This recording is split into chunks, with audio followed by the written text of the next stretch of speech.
5:30 with representatives of the Cortina Inn. And so we can get you there and have your voice picked up. Okay, we'd please ask you to come up and have a seat, identify yourselves, and then this is a meeting you requested. So, and thank you for the site visit the other day. Okay, so tell us who you are, please. I'm Anil Sachdev, former owner for the Cortina Inn. And I'm Dhruv Kumar. I'm the current operations manager and the owner of the Cortina Inn. Okay, thank you. So we're here. What would you like to visit about? We want to first of all address about your last visit. Thank you for coming. And the issues, which we saw over there regarding the mold and in that area, that has been resolved. Okay, good. The door has been fixed. We have the pictures and everything. Yeah. And that sounds like an ongoing problem with the doors. Yes, those are the ongoing problem, Yeah, we fixed it, and somebody will again try to rip it off the hinges, So the door has been fixed, I think, and sheetrock has been changed. We've changed the sheetrock, the front page of the Herald was the area that was a point of emphasis. So just to clarify the door. Yep. This area is and we are not just doing this, we are addressing the issue, permanently about the mold. What we are doing is we are changing the fan on the roof. I saw the ladder going up there. Yes. So we're changing the fan on the roof. We are not just doing that. We are trying to put an additional fan in the bathroom, which is going to suck the air, and the fan on the top will suck it. So it will be double kind of a fan, We're trying to reduce the humidity in the bathrooms. So I was going to say there's a fan in every bathroom, I would guess. No, it is not in every bathroom. It's a 4-room connected, and then a fan goes on the top. There's a power ventilator on top that pretty much sucks out all the air. Okay. So any change in temperature will just take the hot air out. So when we're repairing and replacing all the power ventilators on the fan, we're adding another fan inside of the duct as well. Okay. To kind of help with that. That way we have less issues in the future. Okay. We are working towards getting the property back to what it was before. So as you saw, the roof is being repaired right now. Just fortunately, the weather is what it is. They're not able to get on and take care of it. They finished a quarter of it. They're hopefully going to finish it probably by the end of the month. Who's working on it? We have a local contractor. Okay. We're trying to get the roof done and then slowly take the projects inside as well. So we're starting to slowly get a lot of the issues addressed inside. But yeah. Okay. Thank you. And how many rooms are rented at present? 137, 138. Somewhere 137, 138. Yeah. Okay. And what's the total occupancy? The number of people?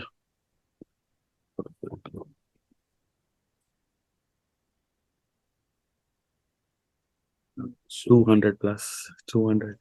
I'm not 100% sure about that. We didn't go by the count, because when the voucher comes, we go by the voucher, that is the number of the room, Okay. Some people have families, some people have children, some people have pets. So we want to. You don't count the pets in the occupancy. No, we don't. You cover but you count the kids. Yeah. How many kids are there now? Honestly, lately his numbers are growing bigger. Yes, a month back, when actually we were owning it, at that time we had about 12 to 14 kids, But lately the number has been changed because the program changed completely from, families and everything are qualified. So the only family sending it over here. Right. Okay, Matt. Question. Sure.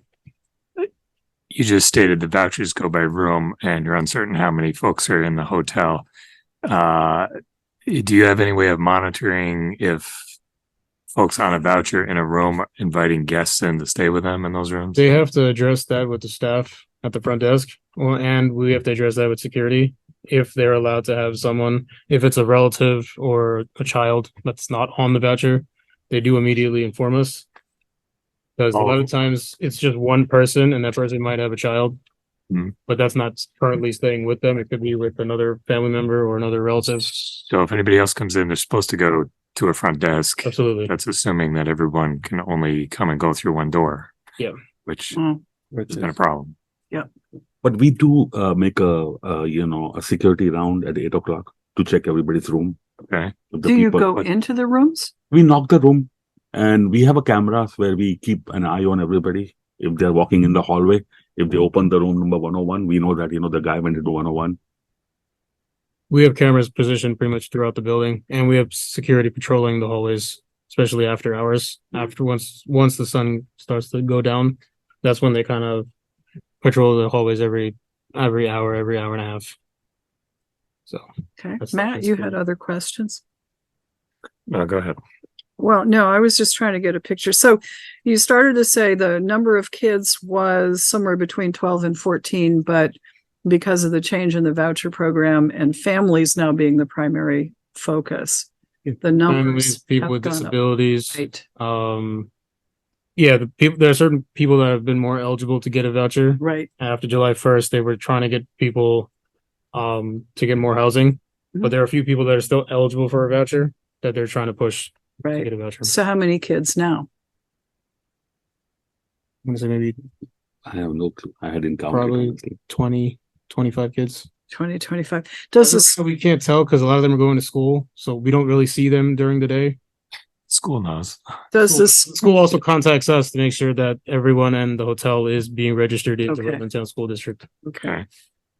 Does the bus stop? Is there a school bus that stops and picks up kids? Yes. Okay. Rutland Town School Bus. So the Rutland Town School District does call us to see if there are kids that are supposed to be in school that haven't applied, or since they've been relocated, Mhm. that they should apply to Rutland Town. We do give them the information to the parents. That way they do get in communication with the school. JP, question? Well, my name is Hi. JP Fignan. I'm How are you, a sir? officer. Yes, sir. Right before I came to this meeting, I went down to your facility to check the two back doors, and they're both open and they appear to be broken. So which two doors are you saying you fixed? Which one? It's right There's there. photos here if you want to take a look. Yeah.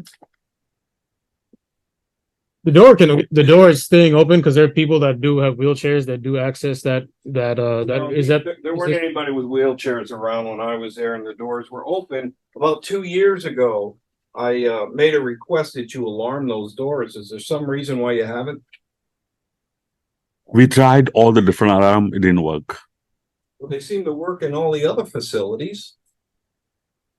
Which alarms did you try? We got from, I think, Amazon, we tried to put the system in place, Amazon? Amazon. Did you get in touch with a professional company like Royals? No. Well, that's what's going to be required in order to wire up those doors, because if an alarm triggers, people aren't going to be using those doors. And that's the biggest enabler of the drug dealing that's going down in that facility, is people going in and out of those back doors at night. For you to come in here and say the doors are fixed, 20 minutes ago I was there, they weren't fixed. I don't know why you These think you doors should have believe been- what you're telling us. These doors have been fixed for the last couple days. Well, they I weren't fixed, wasn't they sure. were open this afternoon. The doors can be open. That doesn't mean it's not What fixed. they put the stone in between if I Regarding- try to keep it open, The doors are supposed to lock, an alarm is supposed to sound if they're used for entry. That would cure a lot of the problems that are being created in this town. And those doors are, I believe, JP, are on the back of the building, right? Correct. Yeah, those are doors that are out of Yeah, the the- offices site, out of the lobby site, and in a building of this type, those doors are one way, they're emergency exits only, and they're to be locked and alarmed so that the outside public can't come in. And until, to JP's point, until that requirement is satisfied, you will never stop what's going on down there. we're going to call the Royal Professional, we did try ourselves, with Right. Amazon, And you may have to find that you have to put better doors, because experience has taught this board that every time we try to do something to secure a property, it's like a game with the people that want to get in. So the more you do, the harder they try to get in. So, and I'm sure you're aware of this. So it's going to really require some effort, but if you can any doors that are, any access to that building other than the front doors that are out of the sight of the staff that's there, if you can make those secure so they're exit only and alarmed, like JP said, you will stop a lot of your problems. And you're going to have to really get after this, because that's a major, just like a highway. You know, Well, if you give us 30 days, we're going to call the professional and we'll have it professionally fixed. All right, I'll follow up with you. Please. Yes. So talk to us about your long range plan for there. How much longer will you be taking the vouchers and providing shelter for the unhoused folks? So according to the state, the program is scheduled to end in April 2024. So until we have a solution in place where we can displace these families, I don't see a solution right as of right now, but the state will probably give us more information as it gets closer to the date. So you could say we're coming out of the voucher program. So it's not the state saying you have to, No, right? and that's what I said as well. And during the when we were all together, Site visit, yeah. site visit, sorry. So it's your choice to go forward through April of 2024? As of right now, I can't be for sure. Again, those numbers do change. Our occupancy will drop. People do move out. People do find housing, which is what the overall goal is. Staying in a hotel room is only a temporary situation, but we can only do so much at the moment. Yeah. The people are still moving in, correct? In and out. In and out. Because in and out, right? So Yeah. So did you guys take all of 135 Grove Street, and you also took the Highlander Motel, and all those people, stuck them down to Cortina too? Not all of them. The Highlander went to, Quite a few of them. Whatever ones that economic services, they call us, they tell them that the information we get is they need housing. So we're not going to say no. So the vouchers that people are receiving right now are a 30-day.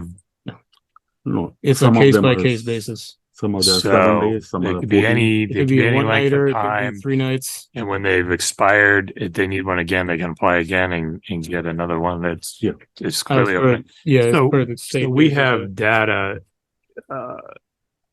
from that's now old, but we have data from the end of July, I think, that indicated how many folks or how many households at least were in this program, and it digs down on it in a number of ways. But one of the things it said was how many folks or how many households had been moved out of the program in the prior month, and it was a modest percentage of the overall, and then there was further breakdown on that indicated a lot of these folks were out of the program simply because they stopped responding to economic services. They didn't complete paperwork. To me, that says we may see all those folks again. Maybe they're going to apply for another. So they're not really out of the program. The program's just going to keep going as long what as happened was in the experience, because we got to the property at the around the time that the July 1st cohort ended, the June cohort ended. Mhm. There were people that were in limbo that weren't going to get vouchers, but they had a voucher in the previous month, but they didn't get a voucher. So what we did was we told them, see what you can do with economic services. And if they could get a voucher, they could. If not, then they'll have to find so accommodations. So part of the concern you folks expressed about shutting down this program at Cortina was that obviously there are people there that are in need. There's families with children and so forth, and we don't want to throw those people out on the street, which I understand and appreciate. But when you say your participation in the program is sort of contingent on finding people housing, the number of people that you have there is not finite. So if all of these people found housing, there may be more people that come in, or these people may find temporary housing somewhere else and come right back into the program. So I think what I'm interpreting from this, what I'm hearing is this program is indefinite until the state decides otherwise. You're likely to continue to participate. And what we need to focus on is, if that's going to be the case, we need to obviously make sure that health and safety Of course. issues are addressed, not only for the people That's there, what but we've been actively doing since I've been here, I think 2.5 weeks. I've been actively getting on small projects and hopefully leading to larger projects. But regarding the other issue, there have been families that have been here for like several years. Mhm. There was no rotation. There are several since July 1st. There has been more and more different people coming in and out of the property, but there have been a several group of people that have been through the property since COVID, even before COVID. So You mean that have been there and left and not, no, they've been there and haven't had a chance to leave because they haven't been able to find how. they've been there the whole time? The court found that there were a few of those, Yes, but there was not a significant number. I mean there are families that are moving in, moving out. There are some people that have been there for a while, so there's only so much that. I mean, one woman told me she had just moved up here from North Adams, and she got a place I'm not in familiar with North Adams. I'm sorry, Massachusetts. Yeah. And so I guess I'm kind of wondering, That is, who are we housing? That is, the ECS department, they are the one who decide who's going where. When they Right. call, they ask the guest, that which part you want to go. And based on that, they put the people into the hotel, They asked Like- them for a general. They ask where they want to go. Yeah. Well, they asked them where they are in a general where they go, location. general They location. say they're in Rutland. They'll contact hotels to see if they have availability. Do you have any insight on why Rutland has more households housed than Burlington does Yeah. in the hotel program? Because it's hard for me to believe that I don't. Rutland has more people in need of housing than I Burlington. think it's mostly go by the inventory, what you have. I'm sorry. The inventory. The inventory means what's if you have available for somebody, rooms? somebody's Yeah. in the Burlington Okay. and the Burlington is completely sold out. Okay. So, now they're going to trickle it down to So the, they don't have hotels participating. So if somebody in Burlington needs a room, they may send them to you. they may ask If the they guest. you don't, have- if they don't have any hotels that have Well, so for adequate housing, example, then yeah, they might. as of July 25th, households housed in Burlington under this program were 208. In Rutland, 263. Now, that doesn't make a lot of sense because Burlington is how many times our population? Do you have I don't think this is based on the population. I think it's based Right. on the availability of a That's what hotel they're- to that's- participate in the program. That's what they're saying. And- So I'm but wondering, These gentlemen are willing to participate along with others, but I think more hotels in Burlington are saying no. right, they so don't- I'm wondering, do you have any idea out of your population, how many of those folks are from Burlington or are there, Not- outside Rutland County? At our hotel might be 10 or 12. 10 or 12 10 people or 12 or households houses, rooms. I mean, that are from, you think, Burlington or Out of from, the, yeah. outside the Burlington. county. Yeah, Outside of maybe the- from outside of the Bennington Rutland and, sometimes they come from Bennington too. so that would be 10 to 12 outside the county, you think? Correct.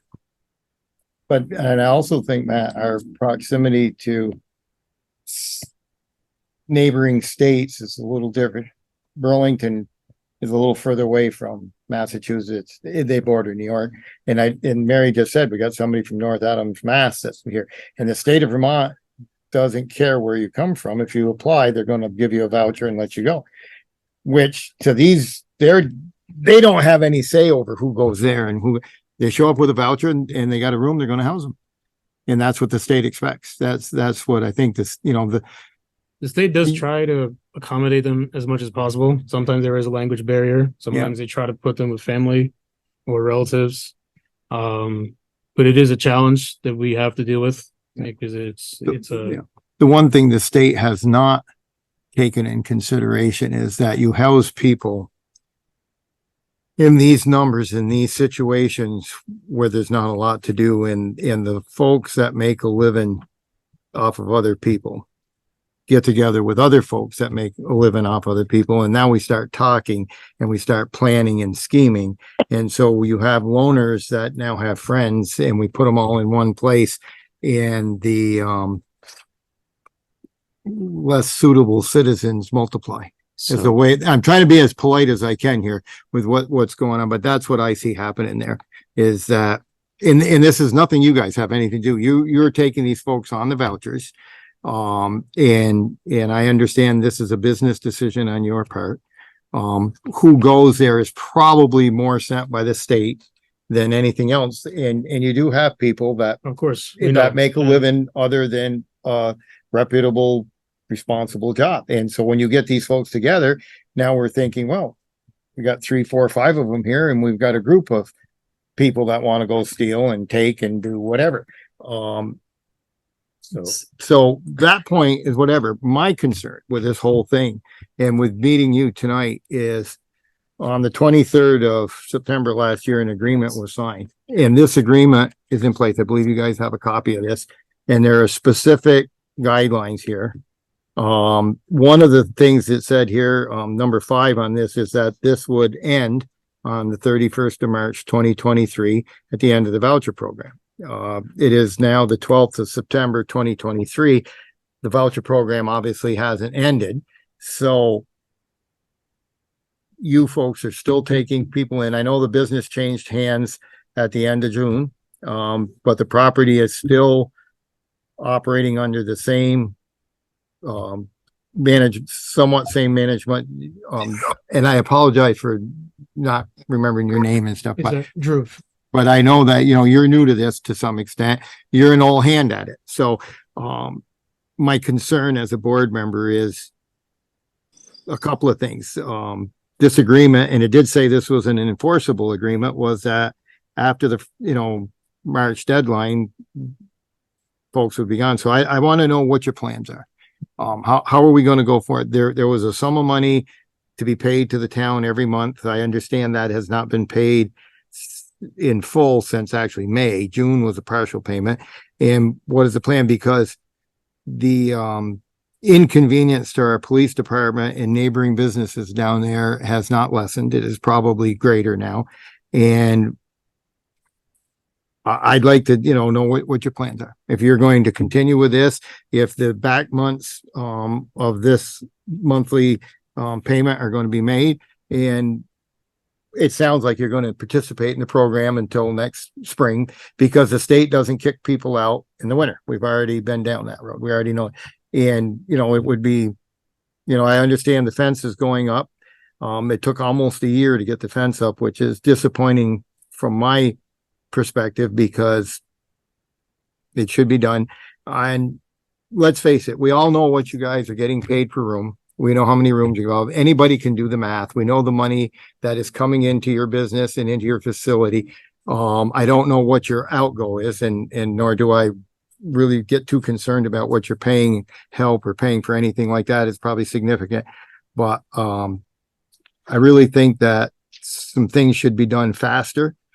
There should be no excuses for doors not being fixed, fences not being up, and for the monthly payments to continue if that is your intent. Because if it's not, then we are going to have some serious difficulties going forward. And I will say, I'm glad you did that, because I had number 5 circled as well. And the agreement was with Tulsi will cease all participation in the VRAP and THP programs, including all other government assisted housing programs, all of them. And we were looking for that to end March 31st, and you had agreed that it would end March 31st this year. The problem is, we made it clear then, and I don't know how to restate it any better. We are wearing out our police force. We don't have enough police officers. We probably can't hire them. Police forces throughout the state cannot find enough qualified officers. And the need is there. Our folks need to go on vacation. They need to deal with the rest of their lives. They cannot work overtime every single week. We're wearing them out. This program has to have an endpoint. It must have an endpoint for a number of reasons, but we can't continue to provide the level of service down there. So that I raised it as a concern when this thing was agreed to, and that concern has only grown. It hasn't lessened. We have a real problem. And I know you guys don't have control over the voucher program. Your participation, though, is voluntary. You can say no, and I know financial impact, that would be staggering if you say no. And these people are going to go somewhere. So if you're going to house them and it's going to be in Rutland town, then I would expect that you would honor this agreement And you would do everything absolutely in your power to make that a livable place for as long as, I mean, it was in, Mary, I just read something here in this article, and it goes back to a question we had before. Yep. As of September 1st, according to the Department of Economic Services, there were 132 rooms being let out through vouchers at the Cortina Inn, housing 170 adults and 81 children. Wow. That's as of the 1st of September. That's 11 days ago. Yeah. So that's from the state agency that oversees the program. So it would be my suggestion that you really know who's in your hotel. I mean, I have a quick question here. Yep. You know how many sex offenders you have housed in your hotel? Have you ever looked on the Vermont sex offender list to see if people you employ or live there are on the sex offender list? Never. Okay. I can tell you right now, you had one there. He's in jail now because an officer stopped the car for another violation, for the sex offender violation he had. And there's others, but plus he was a drug issue there too. And he read it from you guys there. I'll answer. I think that the problem is you guys know how to run a hotel. You're in the hotel business. I understand that. You are not in the homeless shelter business. You are up in above your head at this point in time. You're making a ton of money. I'll be blunt with you, a lot of money for what you're doing. You're keeping your hotel chock full and you're making money. But you are not helping those people. There's a certain group of people down there that do not need to be down there. They're not good people. Probably 20% of those people that Joe's going to be nice to talk about are nasty people. They're evil. If I'll say that, they take advantage of whoever they want or whoever they can. And those are the people we do not want down there. Those are the ones that are going over and stealing from all the businesses, causing problems, smashing your back doors so they won't stay open. You guys take the cheapest route, everything you do. I understand you're trying to save money or whatever, but some point in time, you like coming here and facing the board and all this malarkey we're going through right now. You enjoy this. Hire a company, Royal Glass or whoever else, a reputable company that will come and fix the doors, come down there every single day. If that fence is cut, it needs to be fixed the next day, constantly. It's the broken glass theory. Ever heard of that theory? If there's a broken window and you don't fix it, they all get smashed. You fix it. As soon as it's broken, you fix it. If you have a problem, you get rid of it. 20% of the people, you will not build a house. They're unhouseable. They make life choices and decisions that will affect them. There's nothing you can do about it. But it's going to bother everybody else there. If you need help, there's organizations around here can help you run that facility the way it needs to be run for a homeless shelter, not a hotel. You are not in the hotel business at this point in time. You are in the homeless shelter business. And there needs to be rules, there needs to be regulations. And if some people don't like it, the ones that are the 20% that are the problem won't be there long, they'll leave. There's organizations around here. I hope that we can have more conversations in the future, not just now, probably the next few months as things roll on, that we can help change things down there for the better. Because the way we're going right now, it's unsustainable. And I was going to ask, because we're up at 6:00 now, we want to make sure that we have heard and we've covered what you came here to discuss with us. So I will answer, for the people, you're talking about some of the people. I can show you the email. We are working on that. We had already emailed the state that these are the people, we don't want them on the property. But that's the procedure what they take it, because they wait for the next voucher to be renewed. And that time they're going to move them to some other property. So once we come to know all those people, the group of people, every month when the voucher time comes to renew it, we email them. That is what we did. I can share with you the email, from today. We have 6 people already do not rent list. Biggest since I've been here for the last 2 months that we're slowly gonna start removing, and we're having bi-weekly meetings with Stockton Security, is the security company contracted by the state, and their supervisor has been in contact with us. So we're going to continue with cleaning house. Well, I spoke to him briefly down at the site visit too. Yes. And with the fence, what we did, we put the cameras right on the rooftop so that nobody can break the fence. And if somebody do it, we can get him right away and put them out of the property. Is the fence finished, by the way? Yes. It's finished, but they're still going to put the privacy filter. So that way there's going to be a little we can't see the Hampton inside, So Hampton can't see this side and they can't see us. Anything else from any select board member? I- Yeah, I Matt? have a whole bunch of questions that we probably don't have time for. I guess my first issue would be, have we talked about everything that they want to discuss? And then I don't know if we want to do this again in a couple of weeks or what, but I feel like there's a lot more to talk about. Well, we need to get to the bottom of the contract or the agreement we signed last year with the previous owner and find out if the new owner is going to honor that and if they're going to make the back payments. Well, we That- also need to have a that's it. discussion ourselves. Right. Among ourselves, so which maybe we can do toward the end of this meeting, but We could invite them back. Yeah. In a week. well, since we're not going to be here for 2 weeks. We need to get them back soon, you We know. want anytime. to do We a special can- meeting. We have I available think that anytime. this is important enough, Mary, that we need to get, there's a few questions here that we ran out of time to get their No, I answers. understand. Yeah.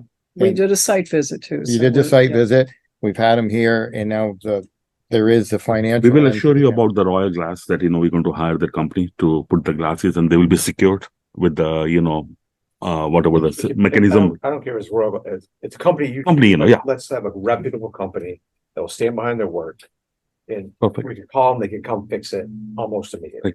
And we are having a meeting with the security company every 15 days. They give us the lead, that these are the who are not supposed to be here. Mhm. And we will take the action right on top of that right away.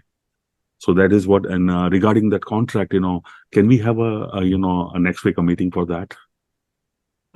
We can set, yeah, well, we can, how's your haying schedule, by the way? I don't know. I also just like to show my appreciation for the Rutland Town Police Department, Rutland Town Emergency Services, and Rutland Town Fire Department for all they do. I understand that it is a difficult time for all of us, and we're trying our best. Like I said, we've only been here 2 months. We are making active improvements to the property. It doesn't seem like right now, but it will get a lot better. That I can get assured. But I make a suggestion. Sharon, you're breaking up. Yeah, I wanted to make a suggestion. I didn't like cutting in, but I have what is your first name again? My name? Drew. Say it again? Drew, Drew. Okay, Drew. Let me tell you something. You want to know how to run a homeless shelter? First of all, you have rules. How do I know this? 40 years of my life I've given to the homeless of Rutland. And there's no such thing as a handout. It's a hand up, not a handout. You don't help anybody by just handing out. The only one that makes money is you. I mean, I don't know if you think you're kidding, but you're in it to make money. We understand that. And in the meantime, you've ruined the town, you've ruined the city. Shame on you. I don't wish you well down there. I've only been here 2 months, so I don't know why you're throwing accusations when I'm actively trying to improve the property. We just took over as of June 29th. And all we've done is make improvements, adequate changes, and slowly starting to clean house. So I apologize if that's not what you wanted to hear, but that's what's been happening. Now, regarding the financials, I don't understand how that has anything to do with what's going on right now. With yes, the door we're definitely going to take care of. We're going to call a reputable company. Royal is, I believe, a local company. We're definitely going to give them a call, and we're going to take the issues piece by piece, and then hopefully get everything back to how it was before. And again, our eventual goal is to run it as a hotel. Our eventual goal is to become a hotel again. Until this program ends, as of right now, according to the state, this is April 2024. So that's what we have. And it could end sooner. We don't know. And if it goes later, If it runs, like I said, if our numbers start to decrease, it's not like we're gonna try our best with what we can at this point. I don't know if that answered your question or if that was something that you were looking for, but yeah. all right, let's see if, maybe not right now, but we'll try and set a meeting for next week to do part 2, maybe a little longer than an hour, half It'll an be hour. just for them. Yeah. Special meeting. and before that, if Matt want to come and meet, we can meet Matt personally and whatever the questions he have, we can. If Well, we- Matt tends to, I mean, well, I'll let Matt I tend to speak go for on. Go on. himself, but we've had so many meetings lately. And frankly, when he asks a question, we all benefit from hearing the answer because he's a very thoughtful kind of guy. Yes. So, but I'll leave him to decide whether he wants to do that. Okay, well, thank you again for coming in. Thank you for the Appreciate it. hosting the site visit, and we'll be in touch to set up something within the next week or so. Okay, Thank all you. right. Thank you all. Okay, so let's turn to our regular select board meeting. This is, Do you guys need this back? Can I take this? you can take that. Thank you. It's a public information. It's available Public on the information, state okay. website. Yeah. Thank you. This is the regular select board meeting for the town of Rutland. This is Tuesday, September 12th, 2023. We are convening a little bit past 6 o'clock, but please all stand and join me in the Pledge of Allegiance. Pledge allegiance to the flag of the United States of America and to the republic which stands one nation under God, indivisible, with liberty and justice for all. Okay, thank you all for coming. We'll start with the approval of the select board minutes of August 29th. Move to approve. Second. Motion's been moved to approve the, motion's been seconded, discussion, additions, deletions, corrections. If not, I should say, well, all in favor, please say aye. Aye. Aye. Sharon, you okay with the minutes? Yes, except I wasn't there, so that's why I didn't. Oh, right, thank you. And an abstention because Sharon wasn't here, but the motion carries. I should say on the phone is Select Board Member Sharon Russell, and welcome back. We also have in the room Select Board members Joe DiNardo, Mary Ashcroft, and Matt Getty. So the next item on the agenda are board member announcements, and I believe Sharon would like to make one. First of all, to all of you that sent flowers and food and balloons, thank you so much. I can't tell you how much it's meant. This has been a long road for me, but it's nice to know that you have good friends in good places. So again, I thank you, every one of you. It has meant the world to me. That's it, Mary. Okay. Thank you, Sharon. Appreciate it. And we're really glad you're able to join us this evening. Any Thank other you. select board announcements or issues that you want to raise? Okay. Update from the select board chair. As you have heard, we had a previous meeting with members of the Cortina Inn to discuss the homeless sheltering situation there. We also had a site visit last week where 3 of our board members went down. By the way, select board member Kurt Hathaway did go to the site visit. He is not present tonight because he's a firefighter in the Clarendon Fire Department and they got called to a fire. So otherwise he's been very good about being here. And so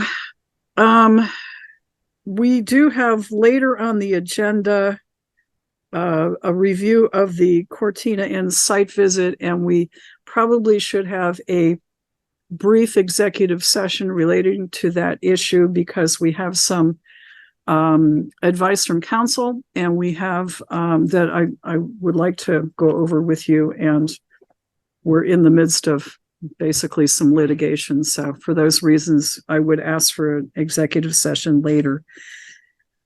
And then the Circle articles are due September 15th. So those of you who write articles, and I hope many of you do, please try and get your, Keith, you're accepted. You have your own publication you write for. So the rest of department heads, please do consider doing an article for the Circle.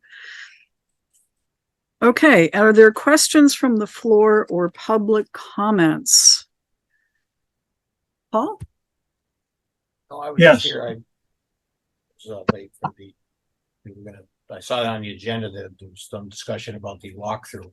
Yes. but, I was, just listening to, some of the comments about what they were talking about. Okay. Still have a concern, as you do, regarding, what's going on down there. So, You may want to take that extra copy of the housing report. thank you. Might be useful to you. Okay. Any other members here in the room who have public comments or concerns they want to bring to the select board? Not in the room. Up on the screen, is there anyone who is zooming in or calling in who would like to raise any issue not otherwise on the agenda? Yes, Mary. Hi, Don. How are you? Good evening. No, I was wondering whether you were going to get to any public input on your previous meeting, since it was a public meeting, but I know you were time pressed because of the regular select board meeting. But I just wanted to emphasize how important the statements that Joe DiNardo made were to that meeting. Obviously, they didn't answer the question, and they should have answered the question right here, excuse me, at that meeting that you just finished up. They should have answered the question as to whether they were going to honor the agreement that his father-in-law made as an owner of that building with the town for $22,500 a month for every month that the voucher program continued. And I don't know why they weren't pressed to give an answer to that question right there at the meeting, because that would have obviously been the best way for them to put their positive and progressive foot forward if they intend to do that. If they don't pay that, I think their disingenuousness would be established right then and there. It's not a small amount of money, and it's not an unnecessary amount of money when, even though our police force is stressed, we need to have that overtime money there for either our own force or extra forces to deal with the problems that are down there. So I don't want to take up any more of your time, but I just think that we can't let this thing slide any longer. And obviously, I would recommend that be a subject, if it isn't already on your executive session agenda with our lawyer, to press them for the back payments and the continuing payments up until they end the program. And furthermore, Okay. since Joe had established with them, this is a voluntary program. And since they are the ones that are volunteering to take these people, then they are volunteering to take the problems, and they are therefore responsible for taking care of those problems, which they agreed to do with that payment. So I think it's incumbent upon them to honor the agreement and not use a transfer to a son-in-law to avoid those payments. And that's all I want to say. Thank you, Joe, for bringing that up. You're welcome. Okay, thank you, Don. We appreciate your comments. Okay, any other public comments? If not, we'll get into the agenda. Marcia Chioffi, Town Head Lister. Hi, Mary and the rest of the board. Really not much to report now that the grand list has been lodged and the tax bills have gone out. We've really been busy in the lister's office with taking classes. We've had two intense days of data collection last week, and we will finish up this week with 2 more days, one of which will be a site visit where we will actually go out and visit homes and do some actual data collection. So I'm getting really excited about that. But other than that, that's it. Thank you. So we didn't have any grievances, at least that reached the BCA? No, none. Great. No. Okay. Thank you very much. Any You're questions for Marcia, our head lister? Thanks, Marcia. You're welcome. All right. Thanks, Thank you Marcia. much. Chris Clark, Town Fire Chief, I am guessing maybe on a call. He's gone. Okay. All right. About 100 others. Yeah. Kari Clark, Town Clerk and Treasurer.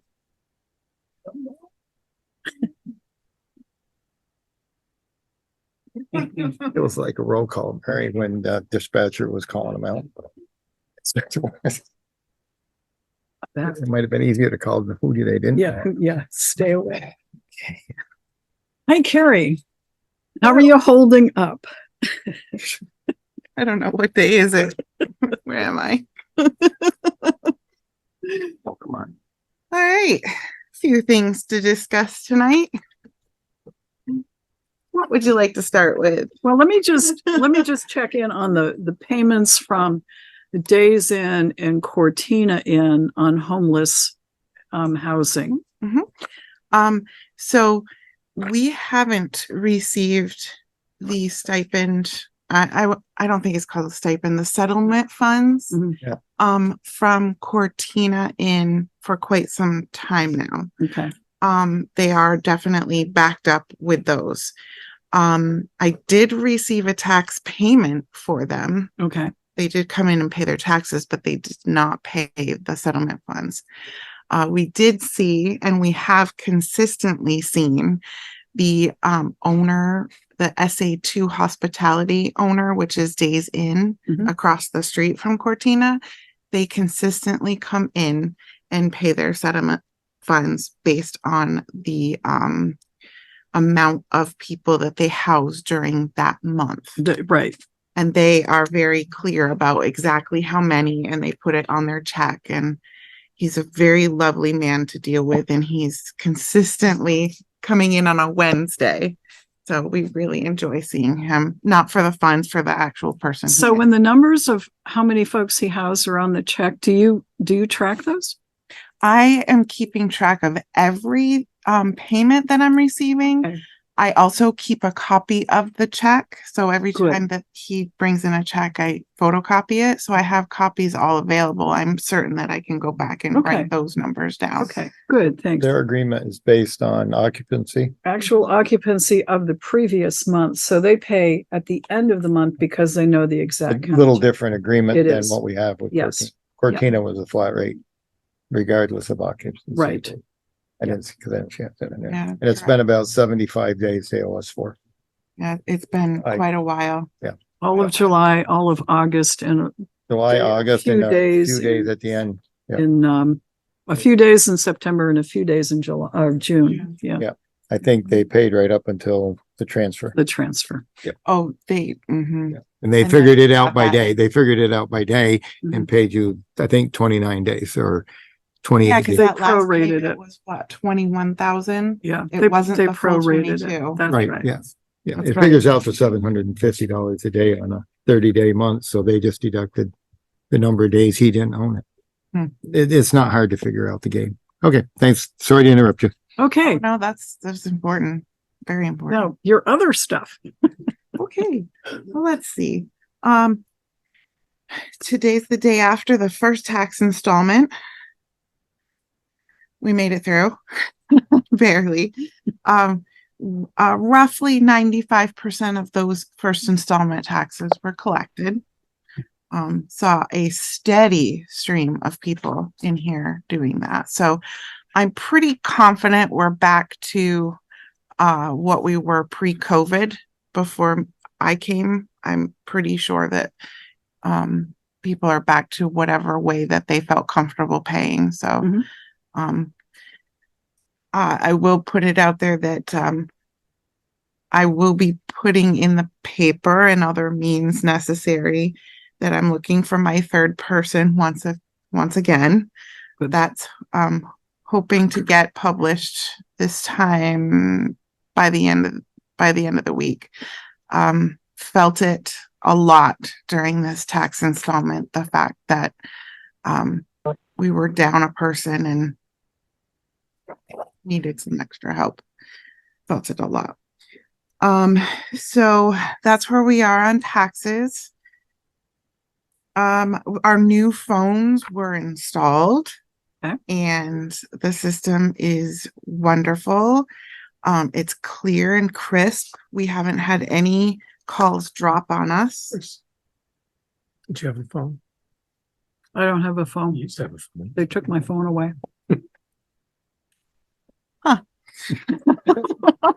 Don't take it Interesting. personally, Mary. Give it to Marie. Fine. We're still working out some of the bugs to just try to work it easily. But other than that, people should have no problem calling in anymore. So we're happy to report that. Good. Let's see. There's so much to talk about tonight. You and I had a meeting. We did. Do you want me to go over some really other quick things before we Yes, talk about please. that? Yeah. Okay. So I'm going to post for the third person, new phone systems. Let's see. So I am now very close to offering the public the option to pay their taxes through ACH payments.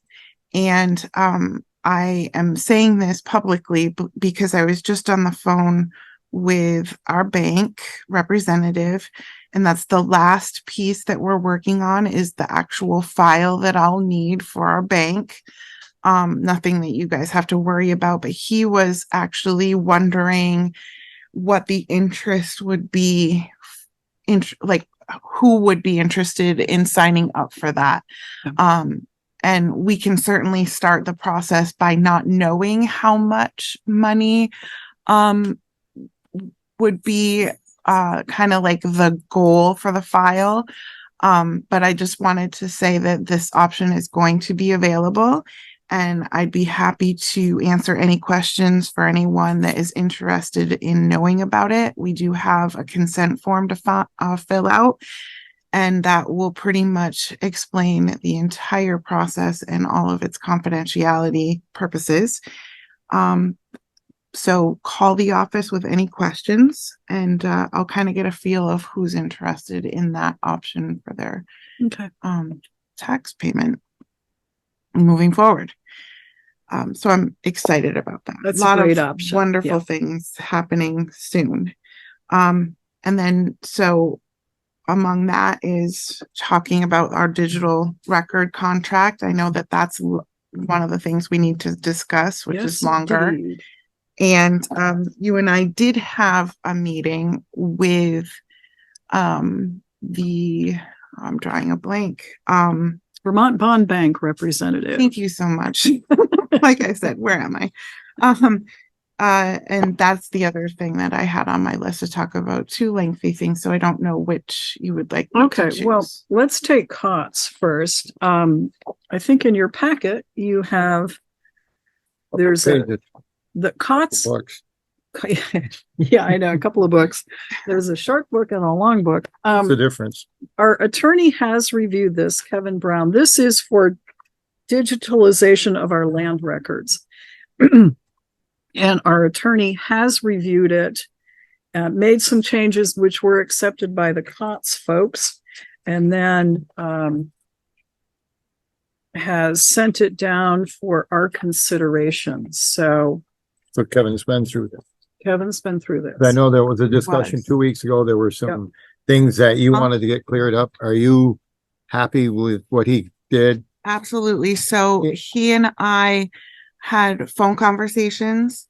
He sent a couple edits along the way. He CC'd myself and Mary on all the emails between himself and the COTS representative, Mark Kirk.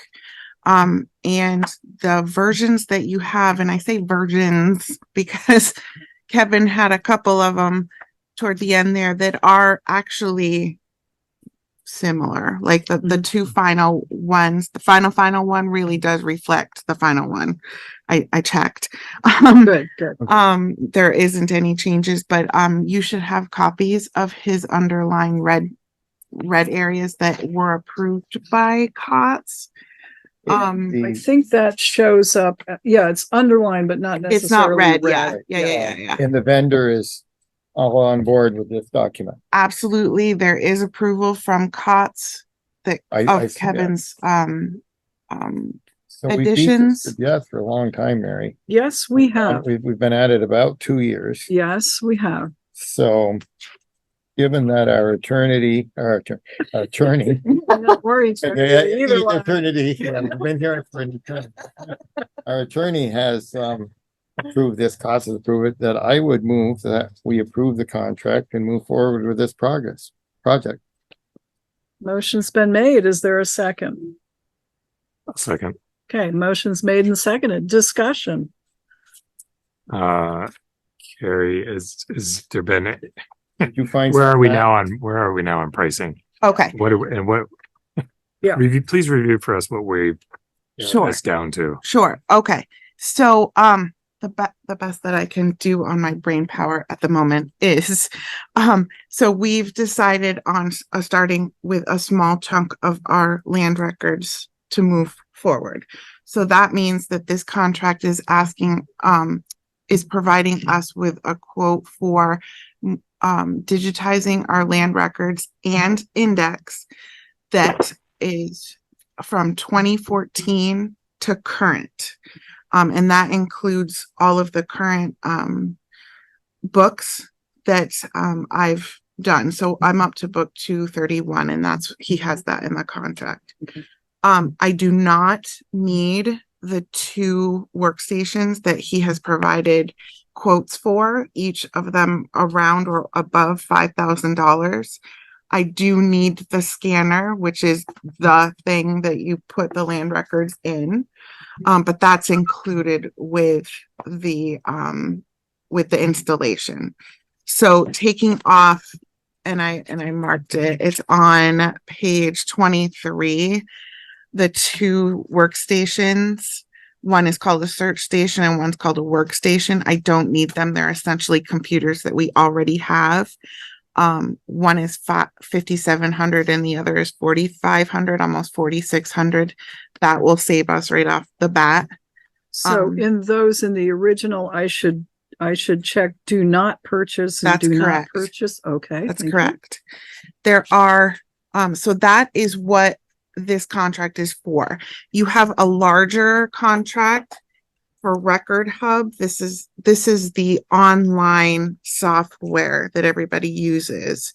This smaller one that is called Historical Land Records just tells us what he's doing within our land records, which is what I just said is 2014 and current. Okay. He kind of goes over like how many books there are and such.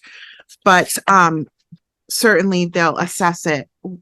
I believe we write them out a check for half of the amount now, and then after they're done, half of the amount or the other half later. And then we have a monthly upkeep of Record Hub. That's the online portion of it. And that's kind of like a subscription. Okay. So that's what this is. That's why one's longer and one's shorter. We are doing both eventually. Both of them, they are one, They are one. basically. Okay. Because one is saying, let's do Record Hub as that piece that you sit down at the computer and you log on, and that's your portal. Right. This is telling them, the shorter one is that Rutland Town has a ton of records, but they just want to do from 2014 and forward right now. And that was the cheaper way to go. And I like that idea because we can see how this runs.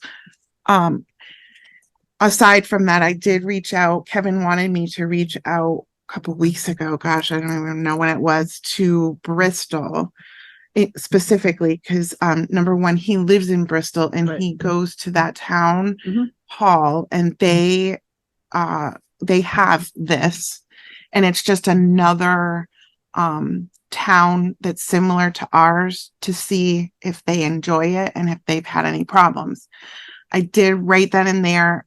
She got back to me this week and I have her email. I won't go into it, but it's very positive. Okay. Yeah. Good. And even with the breach of cyber, because we talked about that when Mark was here, they said that they kept us informed on the progress and at the end gave their customers a free month.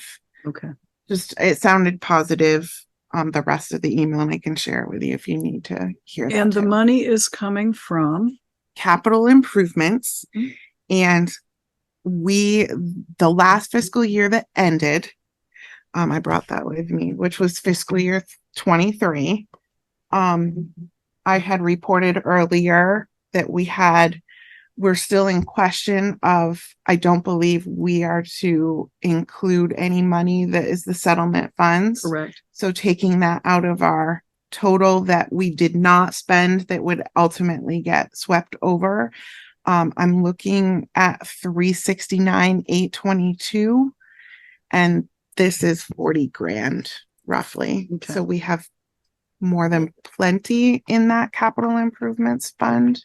And in that capital improvement funds, that's after all of the previous commitments, right? And Because we did make a few there. we did. Yeah. We did. So this is just what's left after the public safety building and Northwood and town highway trucks. There was a bunch that we had spent, and then there was That the town trucks are already paid for, so that's not right. even a question. Are you talking about the bike path? The bike path. That's already paid for too. And then there was some money allocated toward the public safety building. I think they were the two previous years. I'm thinking that's They were definitely the two previous years. Yeah. And my question is, even if they are including this year, it was like 350 maybe? I don't remember. I don't think we assumed any capital Because it was improvement future, fund right? in our financing for the building. Yeah. I don't believe we did in that second. So I just want to make, as long as all of our other commitment, that's it. I think we're in good shape. I thought when we estimated the amount we were going to need to borrow, that we were assuming a certain amount of 1% money coming in by the end of the year. Well, it's capital improvement money, not 1% per se, but that's where the excess ends up going. That's the number that we've got here. So I'm wondering if there was. Yeah, I don't think we were comfortable with saying, okay, we're going to assume we'll have this at the end of June. We went with what was actually in the account at the time. Looking for my notes. And because I believe we had included a conservative amount. Yeah. That we said, well, we're sure we'll get more than this number when we did that. Because we were falling about 1.2 million short. Yeah. And we came up with about almost all of that. The shortfall, yeah. And that would be where on a spreadsheet somewhere. It is on and I was just looking in here because I usually carry it Is that around the same one that we were looking at when we were having the meeting? Yes. But that's in a separate pile. I think but I do believe we anticipated using only monies that we had in hand and nothing. Let me see if it's in here. Kari, when you are looking for that, you said this is. Here it is. Okay, I found my spreadsheet. All right. Let's do that first. Go ahead. So ARPA capital reserve as of 771 as of 6/30/21. Right. That's the one. And then as of 6/30/22, we had another. And we subtract, and that's 22, not 23. We had subtracted out the rec bike trail from that, the highway trucks. So the balance left was 543,599. So that's from the previous year. Yeah. And then less excess 1% tax. See Kari's chart. After 3 out of 4 installments received, our 1% receipts are 45,000 over what was budgeted. and add to this estimate, 305 for the last quarter. Right. So we did put a 350 amount. We did subtract 300, and that would be as of The end of the end of 23. of 53. So you're correct. So you got a gold star. So, and then less grant received. We've got the FEMA grant of 157. So, but the number So you're what quoting you're was the saying- leftover from last year, but we still have additional funds in that account or no? What's the total of that Well, account? to me, I didn't want to report out the settlement funds. No, That's not part of it. No. So what I have is 369,822. If you're saying are you saying 350 was allocated to the public safety building? That's what it looks like on the chart that we were. So Yeah. that wouldn't give us enough. Right? That's what it looks like.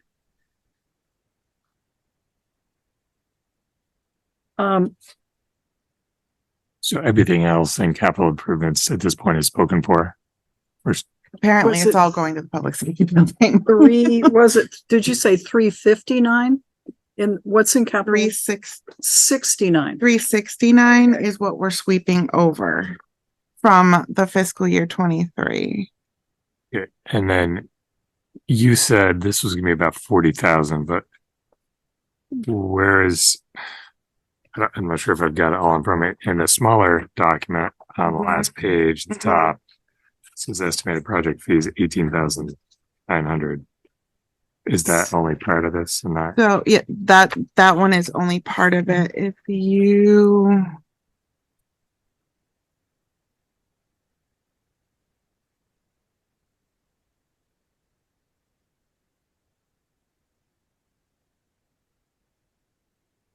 Oh, page there was a 22? 20 something thousand page 22. right here. You're right, page 22. So it's an Oh, 21,985. This is for Record Hub. So if you add 21,985 and 18,900. Somewhere around Those 40. numbers don't seem to work out right in my head, but I don't know why. Well, it's probably so I think we're gonna have to perhaps table this for we just can't. find some other. We can't It's the because the 17th. estimate is good Mm-hmm. until the 17th of September. Mm-hmm. What do you have in your budget? Oh, you've got some vacancy savings going on right now, don't you? I budgeted for a full-time person. I believe the line is in the 30s. Yeah, no, but that's,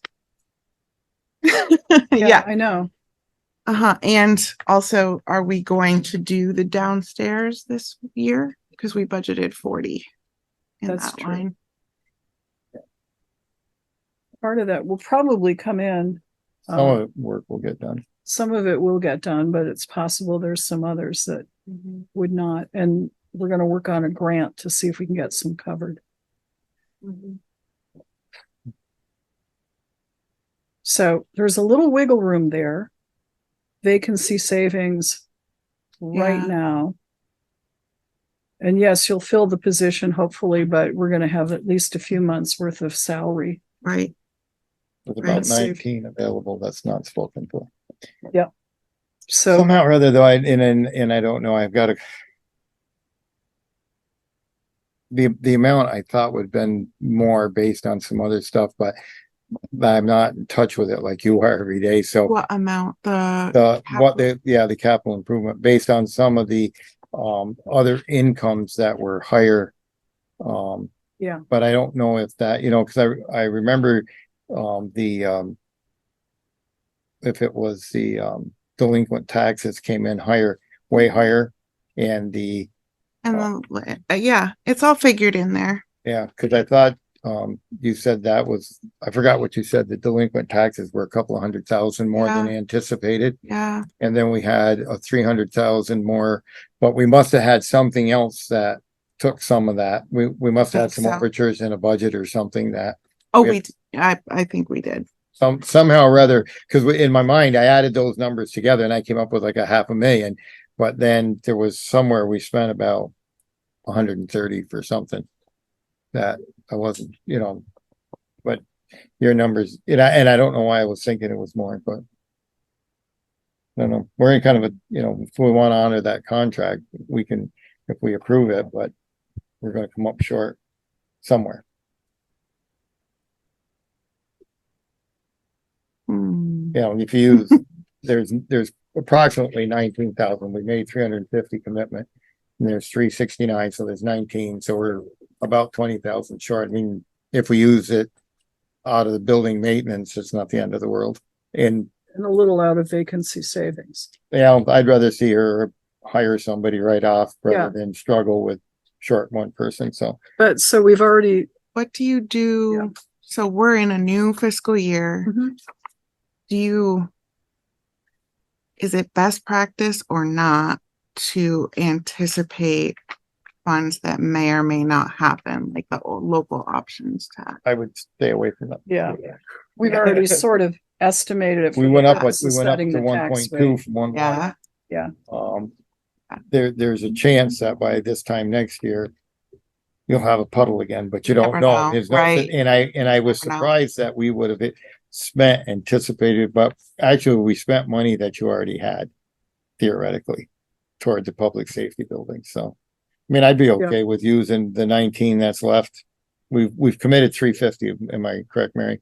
That your note said 350 says, So we've committed 350, so we have 19. yeah. So theoretically, the vacant, if you But- don't hire anybody this month, you're looking at maybe 9 in vacancy savings anyways, Mhm. based on your numbers, right? So I could see it. 9 from that, 10 from the, I would use, if we used half of the, 12 whatever we grand. needed out of building maintenance, I don't know how, the construction on the downstairs, we've got all the legwork started. And then we'll just go from there if we have to just see if we can get a grant. see if we can get we'll put that on pending on a grant and have money, once we get some numbers on the project. I mean, obviously the 40,000 isn't going to I figured the downstairs remodel is between 250 and $500,000 probably to Oh, do it yeah. anyway. It's a good start though. It's going to be, the 40,000 was more for architect and design work. So we've got that started. If we have to just put that on hold a little bit, it's not the end of the world. We're not into the construction phase yet. Yeah, no. We need to have about 10,000 in the building maintenance for the day-to-day stuff that goes on here. Is that pretty close, Bill? 10? That'll cover everything we're doing, right? We're usually like in the 15 range for 15. All right. So we could use some. We haven't spent any of it yet, I don't believe. Of the 40. We have spent some, on Ed Clark and other stuff. So, Okay. yes, there have been some, but So you can, we need about 15 for the $1,000 a month for operations, a little more, and So we can make it work. the pending motion is I'd to move approve on. the COTS contract, Okay with it. right? And I think we've got some possible places to take it out of, but not, well, a little bit out of the capital fund. Yeah. Sharon, did you want to weigh in on this one at all? Oh, it sounds pretty good to me. Okay, Thought we all covered right. this. So if there are no further questions, I'll call the question. All in favor of approving the COTS contracts for our digitalization of our land records, please say aye. Aye. All right. Sharon? I said aye. Okay, thank you. And I'll vote aye. No one opposed. Would somebody authorize me to sign on behalf moved. of? Motion's made to allow me to sign on behalf. Second. Motion seconded. All in favor, please say aye. Aye. Aye. Sharon? Aye. Thank you. Motion carries. There are several places to sign, just so you Oh, know. I've noticed that. Several. And you have no idea how much I appreciate this. You have to Well, say that. I mean, I'm aware, I think it's something that we've been looking for a long Started time. about 3 years ago. Yeah, I think even before I came aboard. Yeah. And I think it's, And then It won't COVID only really just benefit jumped me, out and but- made it. yeah. This would have been great to have had during COVID, but yeah. Thank you very much. I would prefer having this than COVID again. So we'll Yeah, just me too. do away with You the might get pandemic. both. So note to all department heads, don't go looking for the capital construction fund because it's not there.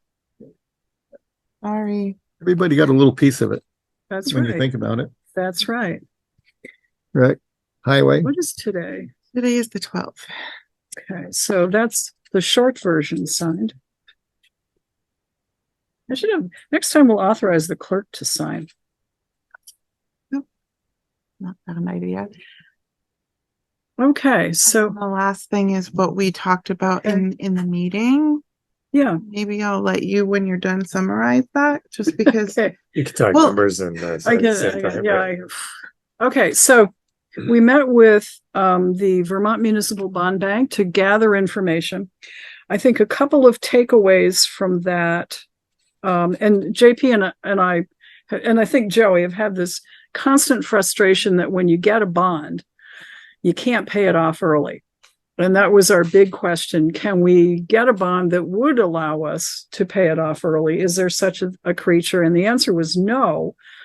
But there is 7 years into a bond an adjustment time. I'm not sure I got fully, maybe you can help with that, but that gives us the opportunity to not quite refinance, but sort of refinance. And we get, at one point, I think we got some money back, or we got a lesser payment from the bond company because the interest rates had changed enough that we were entitled to a credit on the last one that we did. So I'm fuzzy on it, but that was an opportunity. There is an opportunity for an adjustment about 7 years in. Yeah. Okay. And we took advantage of that with the current bond, the one we're paying for Yeah, Center that's right. Station. That's right. Now, the bond interest rate right now, because it's run over so many years, the bond interest rate is like 4%, which I think is lower than any commercial lender could provide. They extend the, people can apply, municipalities can apply for bonds twice a year. The next opportunity, the applications are due in mid-December. And then the approval process would generate money by, I think, late February.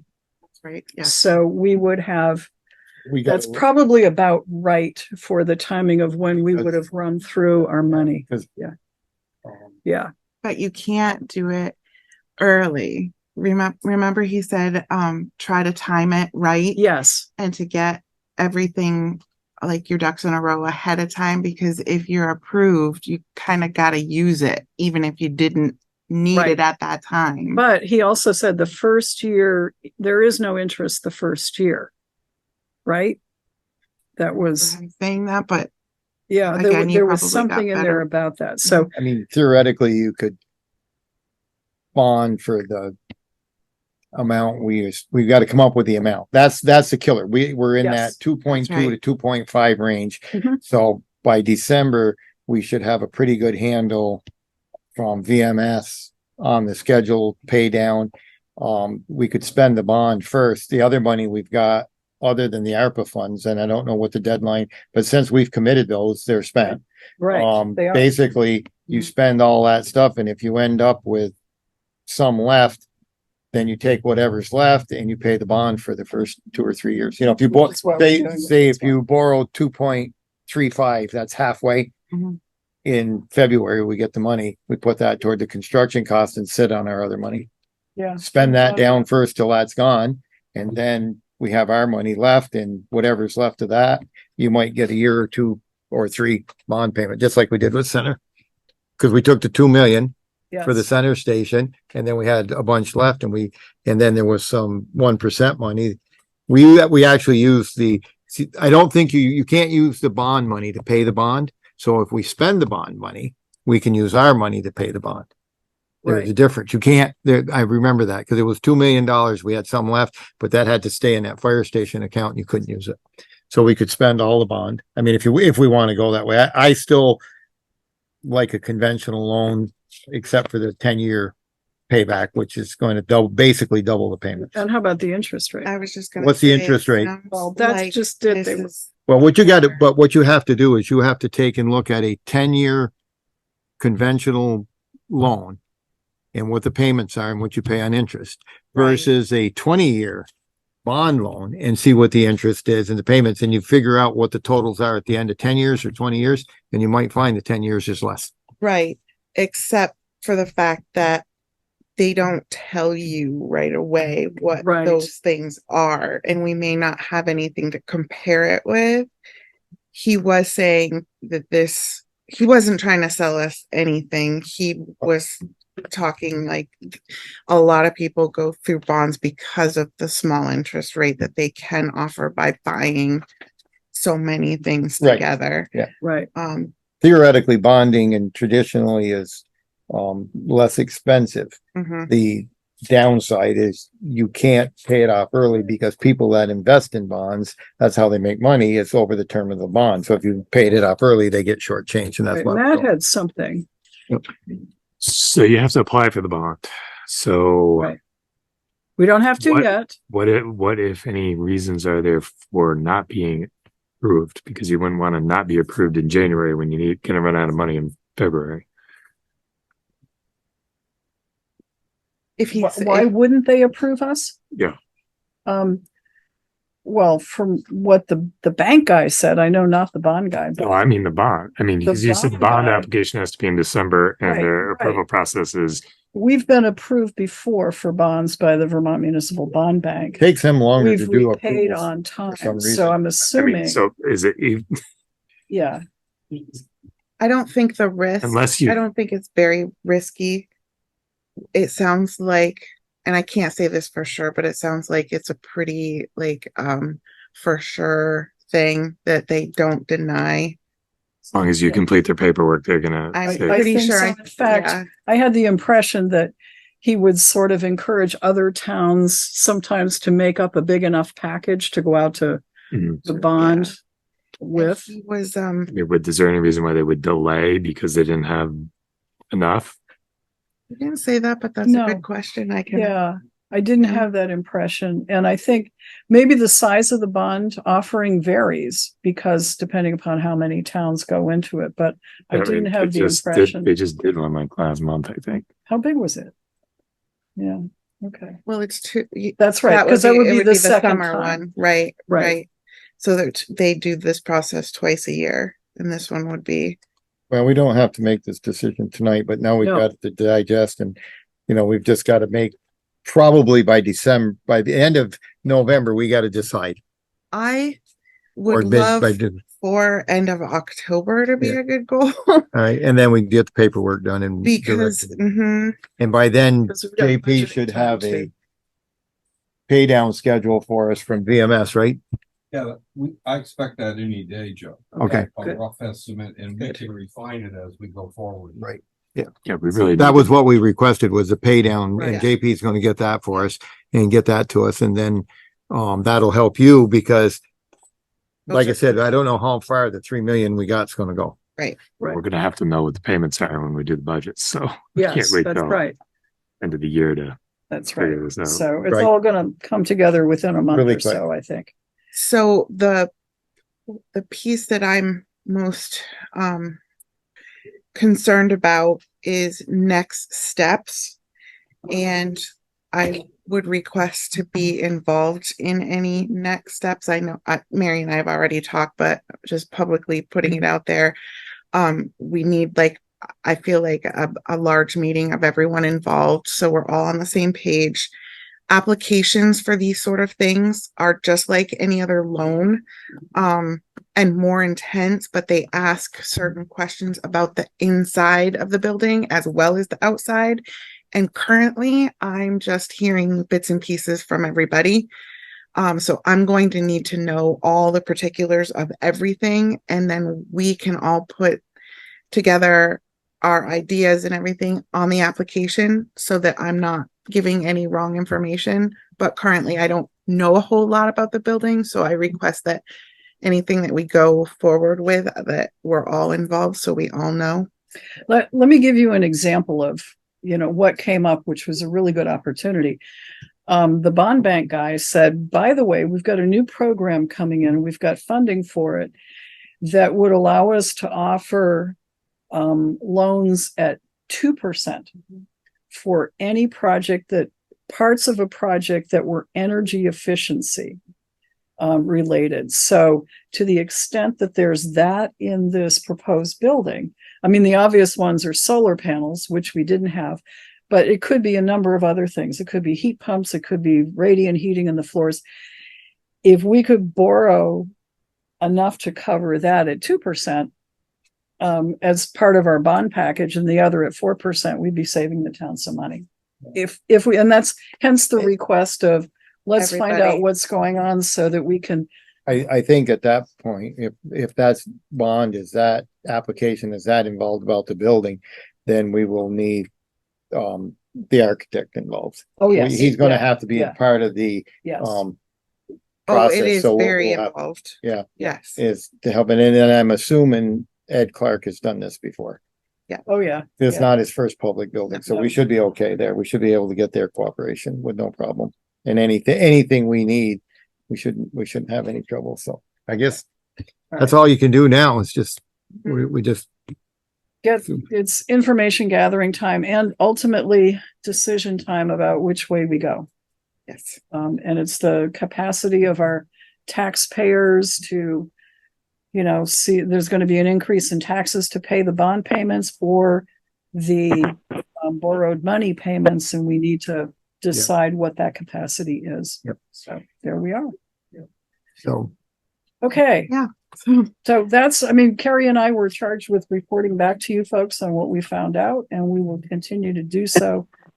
I think I shared with you the information from, I think it was a couple of sample municipal requests that TD Bank had received. So we would have a handle on, if we did go to the conventional bank route, what we should put in a request for bids. Like, this is what we want to fund. Tell us, bank, what the terms are that you would be willing to offer. So, And then did you also forward, because I know that we both got information from Ken Lynch, and that's the Yes. US Bank representative that we talked to. Did you forward that information to them too? Because there were some attachments for that. I think that was the sample. Two municipalities had requested bids from his bank, and he passed them along so we'd know what they looked like.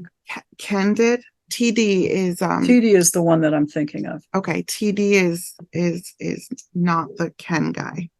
The Ken guy's the US Bond Bank. Oh, okay. Dude. Vermont Yeah. Bond Bank. Mhm. Okay. What? Yes, I did. Okay. I'm pretty I thought sure you I did. Yeah. I Yeah. thought you did. Um, So they should have two pieces of information that we also have. there were schedules of if we borrowed so Yes. much over 20 years and at 30 years. Do you remember receiving them? Because I'm pretty sure I sent them around. Nobody's making eye contact, so that I means know. I probably didn't. Okay. You sent an email with something that I lost. It might be Check soon. it out. Okay. Next week. So, Mary, Yes. if we're gonna do a request for bid, which is something we need to do here, then what's that process gonna look like? When do we do that? That's if we go So- with TD. Well, that's if we No, go no. the conventional bank, because TD may very well not Right. bid on something like this. We would want to get it out, would we not, in order to have Compare. something to compare the bond to? That's right. So we probably, is there any reason why we can't go ahead and do that in the near future? If we have decided that we know when the payments are due and when our start date on the borrowing is going to be, and then any bank bidding is probably, I don't know, there's a question about a rate lock and how much in advance they would actually give it. So we still need to know where the payments are going to hit. So that piece is missing. And then we would need as a group to decide whether it's going to be a 10-year or a, you know, some other creature. So we're getting information, but we're not quite there yet. So I don't think we could go out right now and request bids. So I just pulled that up. Okay. What? I did. Yeah, September 1st, you sent us the email. Okay. And the application date is December 15th. It has to be in by the 15th of December. But this just looked like a quick summary across the top. If we borrowed 2.5 million, the interest would be about $500,000 and the total payback would be about 3 million. Over. And that's what I was trying to see how many years. 34. So that would be 10 years. That might be 10 years. That's looking like a payment principal. That looks like maybe a payment of 250,000 a year. Yeah, I think that's over 10 years. Okay. That's a So, principal he had payment. And then the interest, two the or interest- three different schedules. yeah, that's just one I picked up. Pulled Okay. up quick, but it was the September 1st, Matt, if you're looking at your history. Okay. Thank you. But Okay, more to come. Tell us what you'd like us to do if we're still waiting to see what the VMS would have as anticipated dates when the big expenses will hit. But that's where we are. Okay, That is anything else for all I our town have. clerk and we treasurer? wore her out for a half hour. We did, On to where somebody She else. was already Thanks, worn out. Kari. I was already one. but she was there collecting our money for us, so Oh, we're grateful. Did you find I it? found it because this is the one I had to forward to myself. So I was looking for your name and it's Oh, okay. too many email addresses. You talk to We yourself. just got to eh? get a bigger format than a phone to read that on. Because them prints Carrie, do you want really- to take these? Too many I think emails. as many of us as. I may have to Thank go you. home and print it. So I can read. All right. I think you Well, do. you sit down and look real quick. Yeah. Sure. All right. There you go. Or go home. I would go home if I was you. So back on schedule, Mike Delehanty? No, Mike. No, Mike. Okay. Ed Dumas, Town Police Chief. Oh, I didn't circulate the minutes to be signed. Oh, darn. We don't have. to.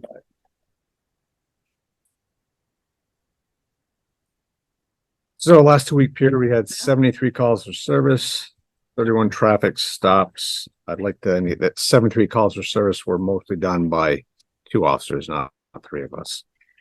So they were quite busy. If you look at the stats in the back, quite a few, Officer Blackus made a tremendous stop and put a drug dealer in jail with the help of his canine rooster. Worked quite late that day. And we found somebody's stolen truck. Well, we didn't. It was Yes. found. And I want to publicly thank our PD, Chief Dumas, and his staff for the aid in recovering a stolen vehicle from the farm on the 2nd of September. And then that vehicle was found on the 6th of September, somewhere in northern Vermont by a fellow that was wanted by the Burlington Police Department for about 2 to 3 weeks. They were looking for very active individual, Yes. given his history, but I really appreciate their efforts. So I think the quick response of Ed getting the plate number out there, made this happen. So I really appreciate it. Excellent. Okay. Thanks very much. Any questions on calls for service? Nope. Quick question. Sure. Looking at this little chart. I don't know if this is a data input thing or if there's a distinction I'm missing, but there's 7 South twice and Holiday Drive twice. Are these indicating different categories? Or- We got Holiday Drive, that's the Holiday or the Cortina. Route 7 South is probably the businesses off Route 7 South. Right, but each of those has 2 different bars. I don't know, different colors. Yeah, I see that. I do not know. Ed ran these and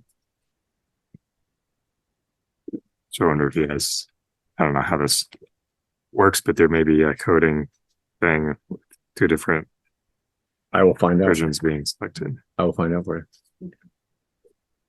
Good catch. Yeah, it is. Any other, so that's the report. Any other issues? I did want to ask at some point, would the board entertain the idea of hiring a part-time master sometime in the near future rather than waiting until the next budget year? We should probably run that by the police committee and Yep. have a meeting and crunch the numbers Okay. and see what you're thinking. So looks like we need to have a meeting of the If we police could get the committee. neighbors down south to pay their bill like they're supposed to, you could afford some help. But we Right. need to do something. Because I did tell you that if you asked for a police officer in your next budget, that I would support that. Yeah. So, Mhm. and I think Okay, Matt? What's the status of your cruiser? I do not know. I'm waiting. They said 2 months. It's got to be close. It's been all of 2 months, so Okay. I will check on it. I'll get Ted to check on it probably tomorrow. Or at least next week, next time we meet. But here in the meantime, I will let you know in email.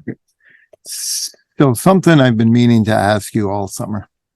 I believe the city recently passed, I guess it's an ordinance, dealing with the noisy little muffler people that like to backfire.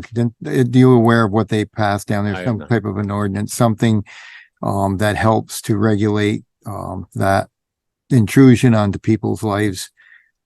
Would that benefit us, or would that just be one more thing you guys would have to work to deal with? Get a lot of, they drive and those exhausts. Yeah. Sounds like gunfire. Yeah. I know what you're talking JP, you brought this to my attention. Do you remember what exactly the city passed? I don't. I'll get a copy of it. Okay. Sure. I mean, I just wondered if that's something we might want to, We do have a nuisance ordinance and I don't know whether it deals with noise. yeah, I think this is specifically written to address this new phenomenon, motor vehicle intelligence, which I is, think it basically said you can't drive these things through the city. Yeah. I don't know that it would be that helpful for the town. It's pretty obnoxious when they drive them through downtown. I can tell you from working down there. Oh, yeah, it's But pretty obnoxious You when they got drive them up and down I Grove don't Street. have one. I remember the one that made it into the newspaper though. That's just I was in my office that night and it sounded like gunfire. Yeah, Oh, you're diving okay. under a desk. They good, yeah. So But I just, I didn't know if you were, but if we get some information, maybe you can read it and see if you think it'll help us and we can pursue it. Okay. And the only other thing is does our ordinances or whatever we have prohibit landscaping folks from parking on the traveled portion of the highway? Oh, You've taken care of one situation on McKinley Avenue and now we have another. Another one. Yeah, right across the gentleman that mows right across from the McKinley Avenue Fire Station, parks his pickup truck and his trailer right in front of the house, right on that curve. So if you're going toward Route 7 on McKinley Avenue, you have to turn into the oncoming lane to get around him and you can't see the cars coming up the hill. And there's been a couple of close incidents involving me and my pickup truck and other folks that I have seen. So I didn't know. The time to do it is when you see them there, then we can go there. Okay. it's something, we do have an ordinance about Okay. parking on the paved portion of the road. And these folks That's come seem up before. to think if they put their four ways on a blind intersection or corner, that makes it okay. Okay. But I'll try to, I hate to bother you on that kind of stuff because with the other stuff you got going on is so demanding that this piddly stuff is like drives me crazy, but it is an awful safety thing, right? Sometimes piddly stuff is nice. But he may not want to be parking there. Well, Fabian, it's working. Yeah. Because there might be, somebody accidentally back over his pickup. Yeah. But anyway, but I'll try to catch you something. Okay. Thank you. All right. Anything else for our chief of police? Are you going to be around to join us for an executive session if we Yes. should go into? Okay, thank you. All right, John Paul Fagnan, Town Health Officer, Public Safety Building Clerk, and Second Constable. Hi, JP. They say walk softly and carry a big set of plans. Ah, it's you. So the good news is we started. We had our initial construction meeting about 2 weeks ago now. And the estimate is 1 year. So Okay. 1 year from now is when we anticipate occupancy of the building. Really? That's a little better than the earlier estimate. It I is, heard. it is, Okay. because some of the subs have been able to tighten up their commitments a little bit more. You know, the thing got, as we had to go for the second vote Yes. and subs were looking for work and other things as backfill. Well, all of that's starting to close out now, so we're in a much better position. The building is down except for the tower, which will be coming down tomorrow morning. Okay. The lot looks so small without a building on it. You gonna go video it? Yeah, I've been taking still photographs and maybe I could, with your permission, I'll submit them to the Circle or something so the Sure. townsfolk can see or put Put it them on the Facebook progress. page. and- Upload yeah. them. We were issued the final construction drawings were issued. Good. They're extraordinarily detailed. Okay. And so I did a hypothetical on myself today. I said, well, what if somebody asked me what the wall coverings are gonna be? I know you're probably not interested in what the wall coverings are gonna be, but you can drill down in these plans and find out, because they're gonna be bulletproof. You can find each layer of construction of the walls, including the gypsum board that's gonna be the exterior of all of that. I mean, this is probably twice what we had available for center in terms of detail, That specification. Sticker that. Yeah, it's really, I mean, they've just done a tremendous You job. understand those pretty well? I'm working on it. I mean, it's I a know language somebody, I unto know itself. somebody that will assist you. That's done this for about 40 years Wow. Okay. and has recently retired. Yeah. That might give And you, whose you know, if truck there's, was returned? he may help you with something in there. If you don't want to go bother them and you want to understand something or what it means. Oh, no, I I'm don't- at the site every day. I so- know, but I'm just, if there's, you know, if there's something in there, you could probably get some assistance with reading those. Well, parts. let me start with, if you could, check and see what energy efficient I will. things in that might qualify us for Yep. that low interest loan. Yeah. Sure. So I see on here, Mary, that we have a request or set up a meeting. Is that something we want to do, or is that something that's out there? I know an email was sent out and Yeah. we got a little out of sync here. Everybody was, and I think to Kari's point, she was hoping for a meeting that pulled all of the principals together to toss some of these things in and keep an eye out for grants. And chiefs, do you have any questions about what you're planning for your space? And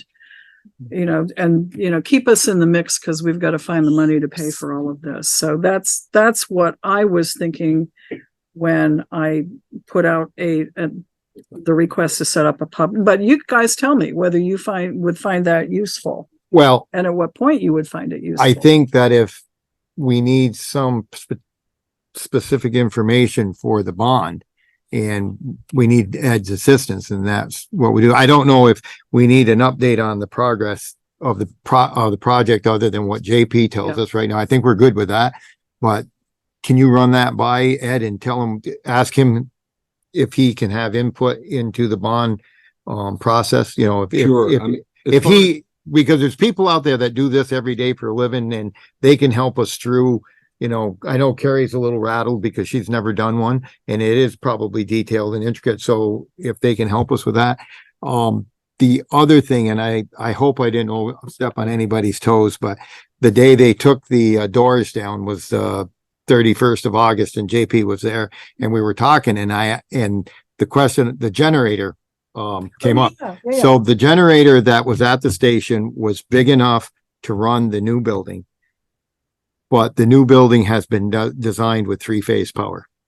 I am assuming it's for the fire pump. That's why they added the 3-phase. We haven't quite got but at some point though, we'll get that explanation. It just kind of bugged me a little, but anyway, so the generator will no longer work. So Is that what's sitting down at the highway garage? so Dave came and confiscated it. He said, it's mine now, and he left with it.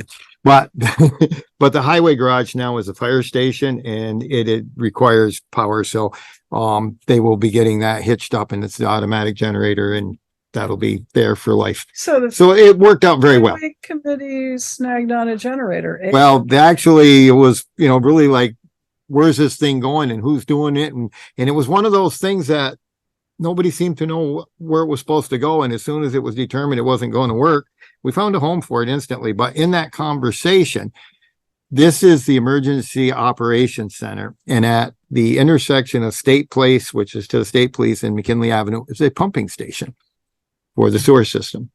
That pumping station belongs to us, right, Bill? It does. And it is powered from power there. Well, in the event of a large scale like ice storm or no power, that's going to be useless. So I said to JP, has there been any thoughts or was there anything in the plans to energize that from the new building? So he did some research for us. And subsequently they will add, or we're working on adding a couple of pieces of conduit into the electrical thing. So that generator needs to be powered from the station, so that in the event of a large scale or any scale power outage, it'll be covered by the generator at the new building. And so as part of this project, though, they'll be laying 2 extra 2-inch conduit. They'll daylight from the control room in the building under the parking lot in the trench. Is going to, because the power is moved from the west pole to the east pole now on there. Right. They go right on, and then they'll be left. And Right then there. that powering of the sub will have to come later. It's not later, yeah, part of this that's job. not part of the job, but Right. but the conduits will be in the ground. It's Okay. just one of those things that you don't think about. And then We get a new building and we have to tear up the Yeah. new Right, parking yeah, lot and- and lay down some. in power. we didn't think cutting a 3-foot trench across a brand new paved parking lot was, and actually you'd have to go around the building at the time because you couldn't go, because this will go under the floor. Right. We'd have to go all the way. So it was just something I brought up and I think you did it right, because you brought it up with our clerk of the works who could go and then. right, I do the didn't talk to, stuff, so. but and that's the way we should make sure we Yes. operate. Everything we want from them, we go through JP, and whatever they want from us, they go through JP. And that way there's only one point of contact for everybody. JP, would you be willing to set up a briefing for the 2 chiefs or however deputies they want, so they understand what the innards are Sure. going to be? Good, Yeah, thanks. they were so involved in developing these specs. Yeah. That they probably know more about it than I do in terms of the technical. I mean, Teddy's all over the bulletproofing and the glassing and all of that. And so, but yeah, sure. No, we stay in regular contact Yes, please. as it develops. Yeah. Right. Yeah. So what I got out of this conversation is that Dave just got a capital improvement. He probably wants to issue a gratuity from his budget to the land records project. What a great idea. He probably didn't realize it, but it's dawning on him now. But he thinks about charging rent to the fire department for how many trucks? 4. You got 4 trucks. They got 4 in there and gave you 1 base Wow. still. Okay, How's so that maybe go? that's not a great idea. It works. Good. We'll live with it. I saw I that. was told that it was $50 for that generator. Oh, yeah? I'm willing to pay the $50. Okay. We'll take Oh. it. Gary will take it. I told him they could store it at the farm. Wait a minute. Anyway, but I thought that worked out. Anything else for John Paul? JP, do you have any updates on the Cortina stuff or anything that you didn't want to bring up earlier that you'd like to tell us about? Are you all happy? Yeah. Are we handling this Happy may okay? not be the word. Would Or you as like good as to can- join us? Would you like to join us for our executive session? If you'd like me there. I'm sorry. I have no confidence in their credibility. Me neither. Understand. 0. I'm just- Yeah. Less than 0, -0. Yep. Was there an event or something at the Diamond Run Mall today? The old mall? G's parking the cars there because they're paving their parking. Okay. Okay. All right. Cause at about 2:00, there was a mass exodus of cars coming out of there. And I was thinking, did I miss something? There's a lot going on there at 5:30 in the morning too. Oh, I bet you. Okay. All right. All right. Anything else for JP? All right. Thank you. Thanks, Thank you JP. very much. All right, Barbara Noyes Pulling, Planning Commission Chair. Yes, Hi, good Barbara. evening. Hi, how are you doing? Good. So a while ago, quite a few months ago, we talked about the Planning Commission looking into river corridor regulations / ordinance to help with, to get the town more money from the state when there are, disasters that are Yep. declared. So we put that aside. We had some other work, we were doing. But we're back looking at that, and there's, now there's a new wrinkle or aspect to that. FEMA is updating all of the flood maps around Vermont. And in our area, that should be complete around 2025. Based on actual experience. I'm sorry, But we're Bert. laughing because we've had two pretty major floods in like 12 Yeah. years. So now they're probably basing them on actual experience. Yeah, I'm thinking They're horse barn door thing. Yeah. Yeah, there's supposed to be better maps. You know, the last maps were done in 2007. So, yeah, they The horse they is should be underwater. better. Yeah. So's the barn. So when those maps come out, when FEMA's done with them, it will have new requirements.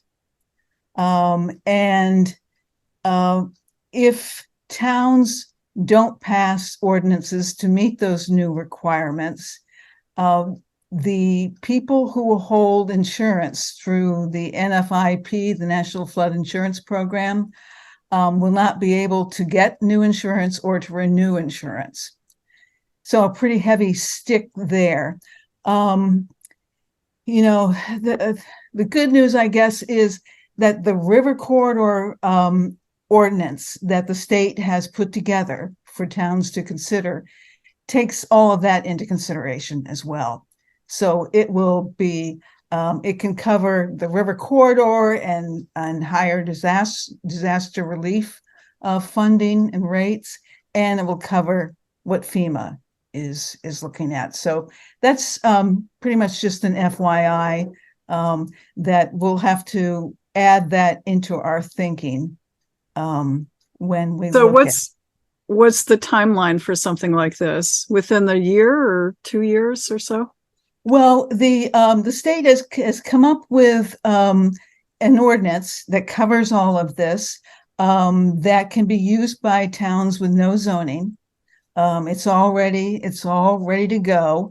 It usually takes towns, you know, other towns have taken, you know, up to a year looking at that and making tweaks, or you know, getting out to the public and explaining it, talking to the landowners. We've got. But don't we have to wait to see what the new maps look like to incorporate them into an ordinance? Well, you can write it such that the new maps will be, when they're done, they are part of the ordinance then. You can do it there's some wording you can put in there that, you know, and it's in there already. Whenever the state updates the maps, you go by those maps. Okay. Yeah. So we've got like 30 structures in the floodplain. And I forget how many are in the river corridor. Some of those are state structures, and you know, so they're exempt, and then there's like the hydro stations and that sort of thing.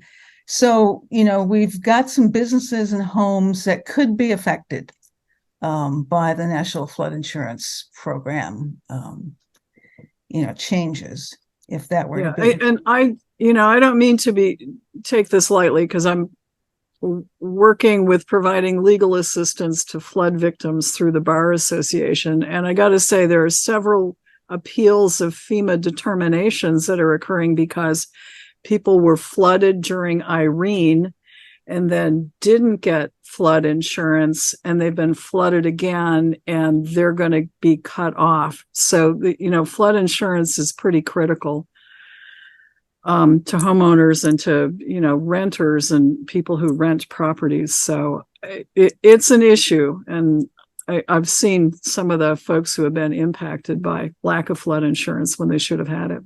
So Sounds like the insurance lobby's got some pull. Well, yeah. You know, I mean, they're tying insurance lobby to us doing legislation, which covers. And I don't know, maybe good or bad, but No. Yeah, kinda go- and you look at nationally, for one thing, how much FEMA is paying out in disaster relief now. Yes. So, Yeah. Yeah. they're trying to take measures to reduce that. And one of them is to say, you don't build in these areas. Existing structures are okay, but no new structures and all of the above that we'll be sharing with you as we work through this. Okay. It's restrictive, but it's actually practical. It's practical.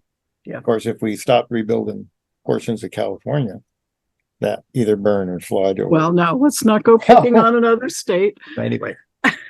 Okay, so thank you for keeping an eye on that. And as we get a little closer, I mean, my preference would be to see the maps Yes. first, because if we're going to shop an ordinance out to our townsfolk, and we already do have some flood hazard regulations as in effect, right?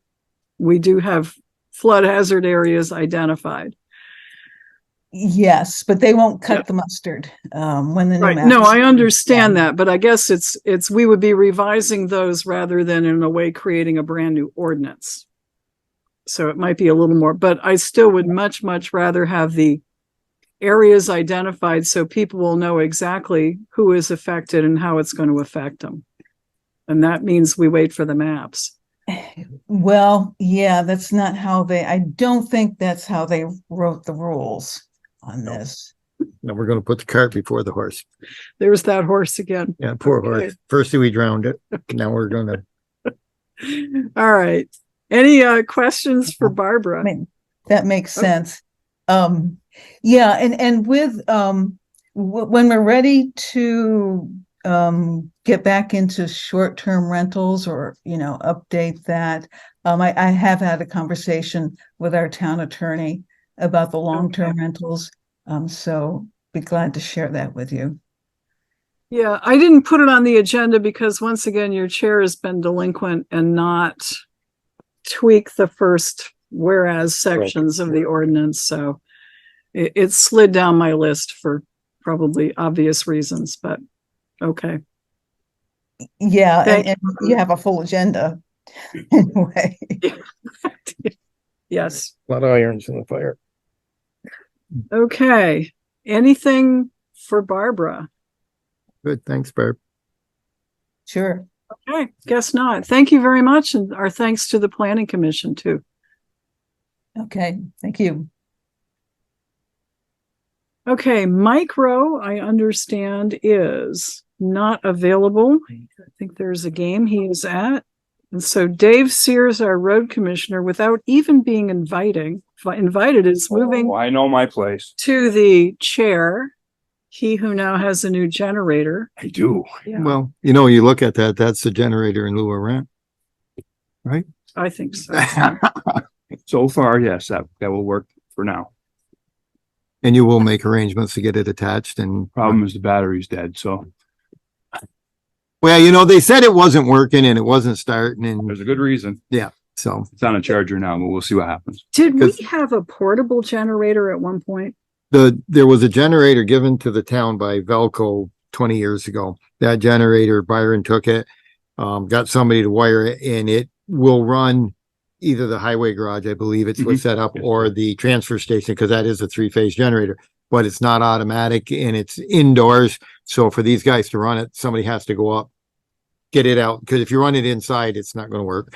So they have to do it. This will be set up just like the one here. Okay. And I actually looked at that a few months ago, because the thing is loud like you don't even know. And we run it once a month just to run it. Yeah. And we don't take it outside. We just leave it inside and run it. So I said, well, maybe we'll just put it outside and it'll be an outdoor generator. And I talked to some people and it's diesel. It doesn't have glow plugs. It doesn't have a block heater. It doesn't. So we'd have to build a building, heat the building just to make this thing usable in December so the fuel doesn't gel. And it was like, never mind. Okay. That was the portable one. Yeah. Well, it's That- not, and it it's not was all that actually- portable. It's as big as this desk, but it was inside at Velco. Right. And there's a residential muffler. It spent its time at the farm. Then it went to the fire station and Byron didn't want the muffler. So the mufflers, I think I still have the muffler at the farm, and there was a big set of shutters that went with it because it was inside there and they had it all done. But the one you have is automatic. Right. It's supposed to, there's a transfer switch, and that is one of the ones that's on our list of that the company takes care of. Okay. So Yeah. it'll Okay, just good. it'll Service twice a year. Yeah, good. they must have missed the battery. Go about it already. Yeah. But I don't know what was going on. But if you can just take care of getting it wired in where you want it, locate it where you want it, and get it done. Okay. I think it's perfect. Yeah, that worked out really nice. So in that vein, we spent a day moving out, and the fire department moved in last Wednesday night. So far so good. And we gained from, we went over Thursday to get the doors, because we got our cold storage building out back. So we're going to put a couple of the doors out back. Okay. And they had some office chairs they wanted to get rid of. And we went over there for an hour to pick up our doors, and took about 3 truckloads of stuff back with us. So, because we're kind of pack rats and we don't like to throw stuff away. Dyer Road. Yeah, the barriers were moved. They were. So I was getting leaned on pretty good by GMP, because they have their 3-phase running down there. And if something goes bad, how are they going to get down there? And so we pulled the barriers. Okay. And according to the stuff that we got from town council, we couldn't really have a quote unquote locked gate there anyway on a class 4. So until we do something else with it, it's going to just have to be what it is. Sorry. Okay, so that I did have that on my list to ask about, and that is, I think the highway committee's recommend is that we just give up that as a town road. So we need to start the process, Bill. I reached out to Kevin. I have not heard back yet. Okay, yeah, he was doing other stuff today. So, I got a list for him. there is a process. We have to warn it. We have to have a site visit. So let's, I think we got to notify the landowner. I think we got to notify the landowner, and You might be interested. yeah. And I think that that's They going might to be. generate conversation, which Yes. hopefully is part of the process of throwing the road up was this gentleman wants, and didn't seem to want to give anything. So we're giving up the road. Yep. So we will hear from him. Yeah. Okay, so, So we went down and picked up those barriers that day, and then we had right at lunchtime, we had a large portion of a maple tree fell out of the sky on Quarterline Road. It seems like I don't go to Quarterline Road, then I can't leave Quarterline Road. It's just crazy. So it was a limb, but it was that big. It's huge. okay. So that was fun. We did clean up a tree for Mike on one of his bike paths. He had a leaner uprooted. Took care of that. Did some stop bar painting on we did Simon's, Flory Heights, Barrett Hill and Campbell Road, Quarterline, and Travis Terrace. Did all the stop bars there one day. I got that out of the way. We burned the brush at the transfer station the other day. Yesterday we did some work on the Kenworth truck to get that ready for. Did you get a permit from the fire warden to burn the? Did. Okay. I do. Okay, good. Thank you. Been pretty consistent about it. Good. And on a fun note, we have the winners of the Name the Truck. So the number 1 is Salt Liquor with 7 votes. Number 2 is Scarlet Rose with 3 votes. And then we were only going to do 3, but we've kind of got 4 trucks anyway. So we had a tie for the next one with Red Rusty Dumper and Fireball with 2 votes. So Salt Liquor, Scarlet Rose, what were the last 2? Red Rusty Dumper and Fireball. Wait a minute. How many votes for the first one? 7. I thought only the select board voted. How did you get 7 votes? Well, I let my guys vote. They got to drive around these things. They got to drive around with these names on them, right? Our power dwindles every time we have a meeting, but what the hell? Oh. Okay, thank you. That was good. I like those Yeah, names. And I'm gonna drop that by Awesome Graphics here in the next day or so and get some little good signage made up, and then I thought maybe we'd see if we get some people together and do some photos and maybe put them on Facebook or something. That'd be like that, 'cause Yeah. The circle doesn't really have room for all of that, but Do we get the names of the people got 'em. who, okay, very good. So could you get Phone that to number. me? Cause, Sure. why don't you write, you're gonna I write can an do that, article, right? yeah. For the, so there you are. put it in there. Yeah. Yeah, Perfect. good. Right. Okay. There's no prize that they get other than recognition. of the Recognition and- circle. Yeah. But they paid me so much to choose them. That's where the other Makes votes sense. came from. Okay. All right. I do have a question for you on the post road sidewalk, which is Yes. looking kind of ratty. It is. I need to get back there when I go in a direction and I get pulled off. I actually emailed Derek Kennison today from the state and told him we put a bid out for paving and got 0 bidders. Mhm. And he's going to try to get an extension for us. He said he's going to work on it this week. So Okay. hopefully we get it. So, what I was thinking was I'll just shore pack it, what Okay. we've got done and make it accessible anyway. It's Yes, not gonna be please. And perfect. maybe, And they'll go to the sidewalk at the school. So it'll kind of be and can you, a piece of it. once you do that, take down the Yeah, tape all that that's stuff will come there down, and mow the sides because it really is looking Yep. scruffy. Looks like My a list of construction things. project. I know. Yeah. Okay. I think if you didn't have such a wet summer, you might have gotten some other stuff done. That could have helped. I'm still putting some feelers out to see if I can find a place to house 3 7-yard trucks for the winter. Because I'm not a proponent of leaving them outdoors. Yeah, I know. So we'll keep looking. Yeah. I don't know what else. I don't know, would take a quite large metal hoop temporary building to put them under, so that wouldn't be a good idea. Well, I've kind of been dabbling with that a little bit in the form of a new salt shed anyway. I've been talking to some people about the cost of a building and trying to figure out how big of a building we would need. And there, if I can go through the state and get some kind of a grant. there were grants for for actually putting up a new salt shed, but I think when we applied, for some reason, we didn't qualify. And I don't know if that stuff's up there because I don't know how long the one we have will last or if it's of adequate size, but I know Fairhaven went through a whole ordeal several years, probably 3-4 years ago. They got a grant and then the prices went through the roof and it was like double what they had for grant money. And yeah, they tried everything. They just had to turn the money back in because they couldn't do it. So, but they used to be fairly economical and nothing is anymore, but they're not really so much anymore either. Okay. Tried to talk Hubbard's into giving me theirs, but they won't. That thing's like a football field. Yeah. Huge. Any other questions for our road commissioner? Stuff. oh, I don't, Dave. If you do have to put the trucks outside, obviously they'll be down there where the building is. We need to do some outside wiring so you can plug them in.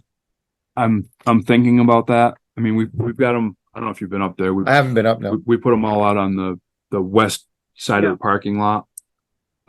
Just so that the fire crew had access to around the building. So that's kind of the only place I can put them. So if I put them out there, I don't know how to get power to them without.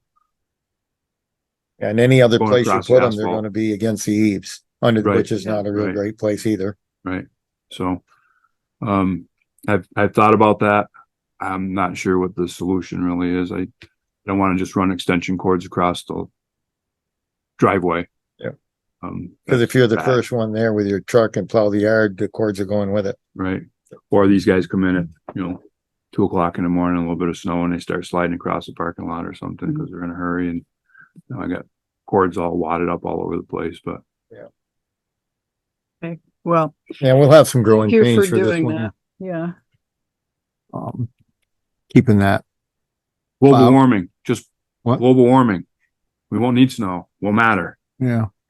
All right. Worth Well, a the shot. prediction is precipitation is going to continue in just different form Mhm. for the next 6. I'm Yeah. aware. Yeah.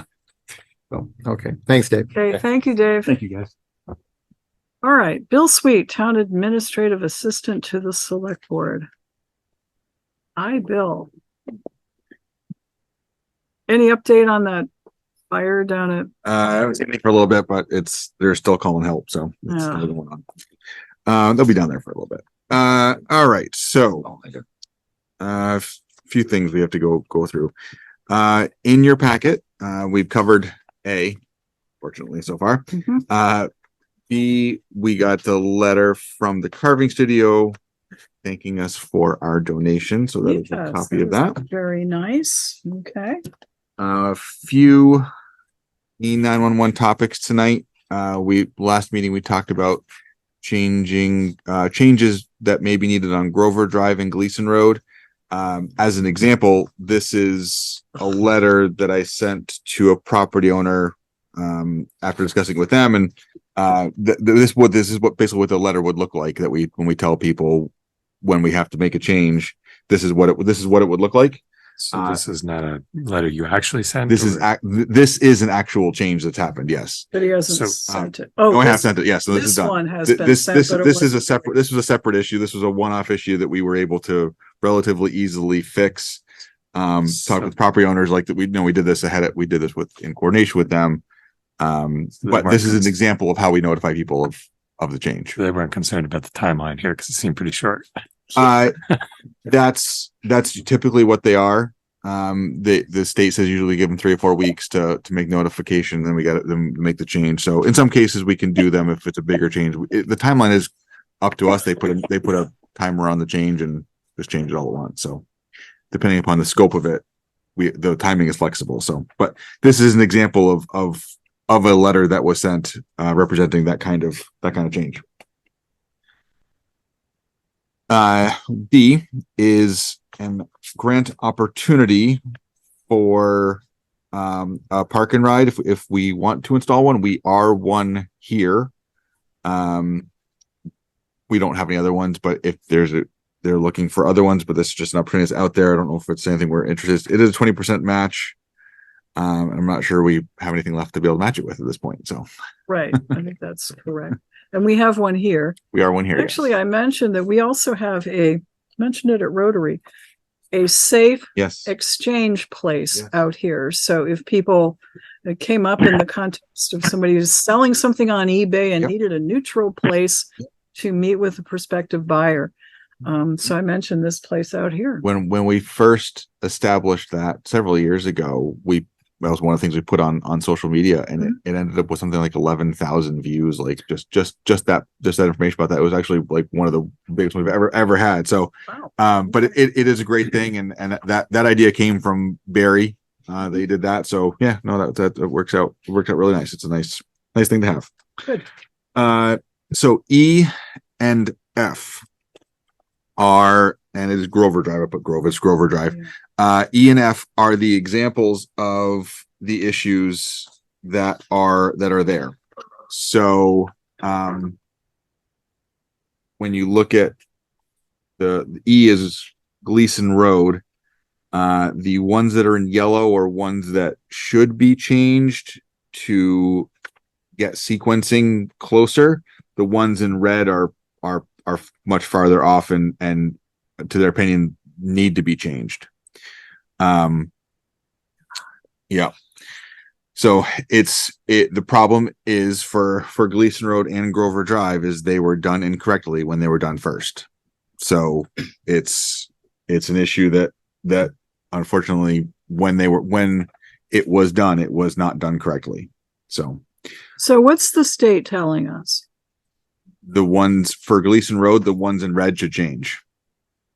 And if we're doing that, we should change the ones in yellow, because the changing the ones in red because they're wrong messes with the sequence, which is out of line anyway. So he had said that if we're changing the ones in red, we should change the ones in yellow. They're not absolute, but it would be for consistency, which is the idea, is they should. That's what should change. You got a couple that are right. There's a couple that, there's the ones with the check marks. Yeah, don't need to change. Those are accurate. That cute. Wow. And why Grover Drive's all green? Why is that? Well, he just separate for the maps on whatever color he chose when he did them for me. Grover Drive those are the numbers, and then attached also behind it was the list of what he had said. So the ones in light green on your 2-page summary, those don't need to be changed.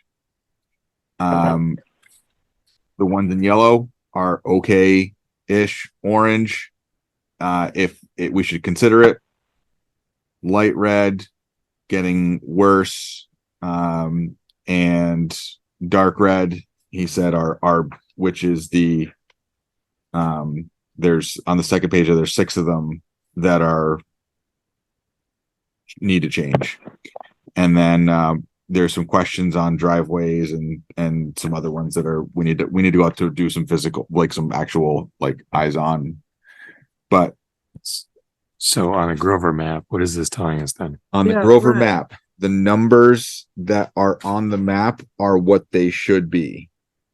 There are whole kinds of numbers on the map. Yep. Green ones are the green ones would, if we fixed Grover Drive, the green ones are what their addresses would be. And in some cases they're off by every number is 5.28 feet.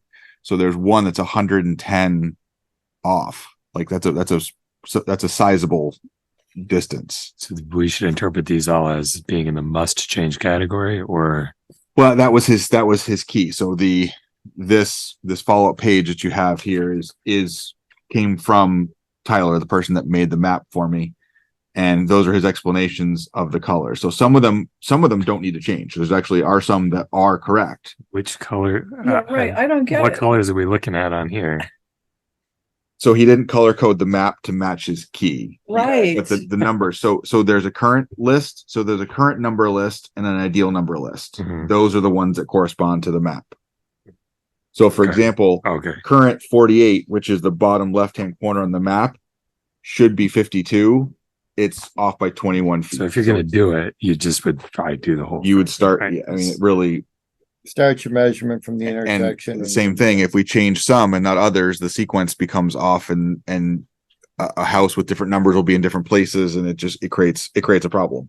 So I know we've changed some, here and there, but this is like a whole neighborhood. This has been an issue basically since they connected the road around back, which has been quite a while. Yeah. It never got fixed. It's because of the way the neighborhood was created, and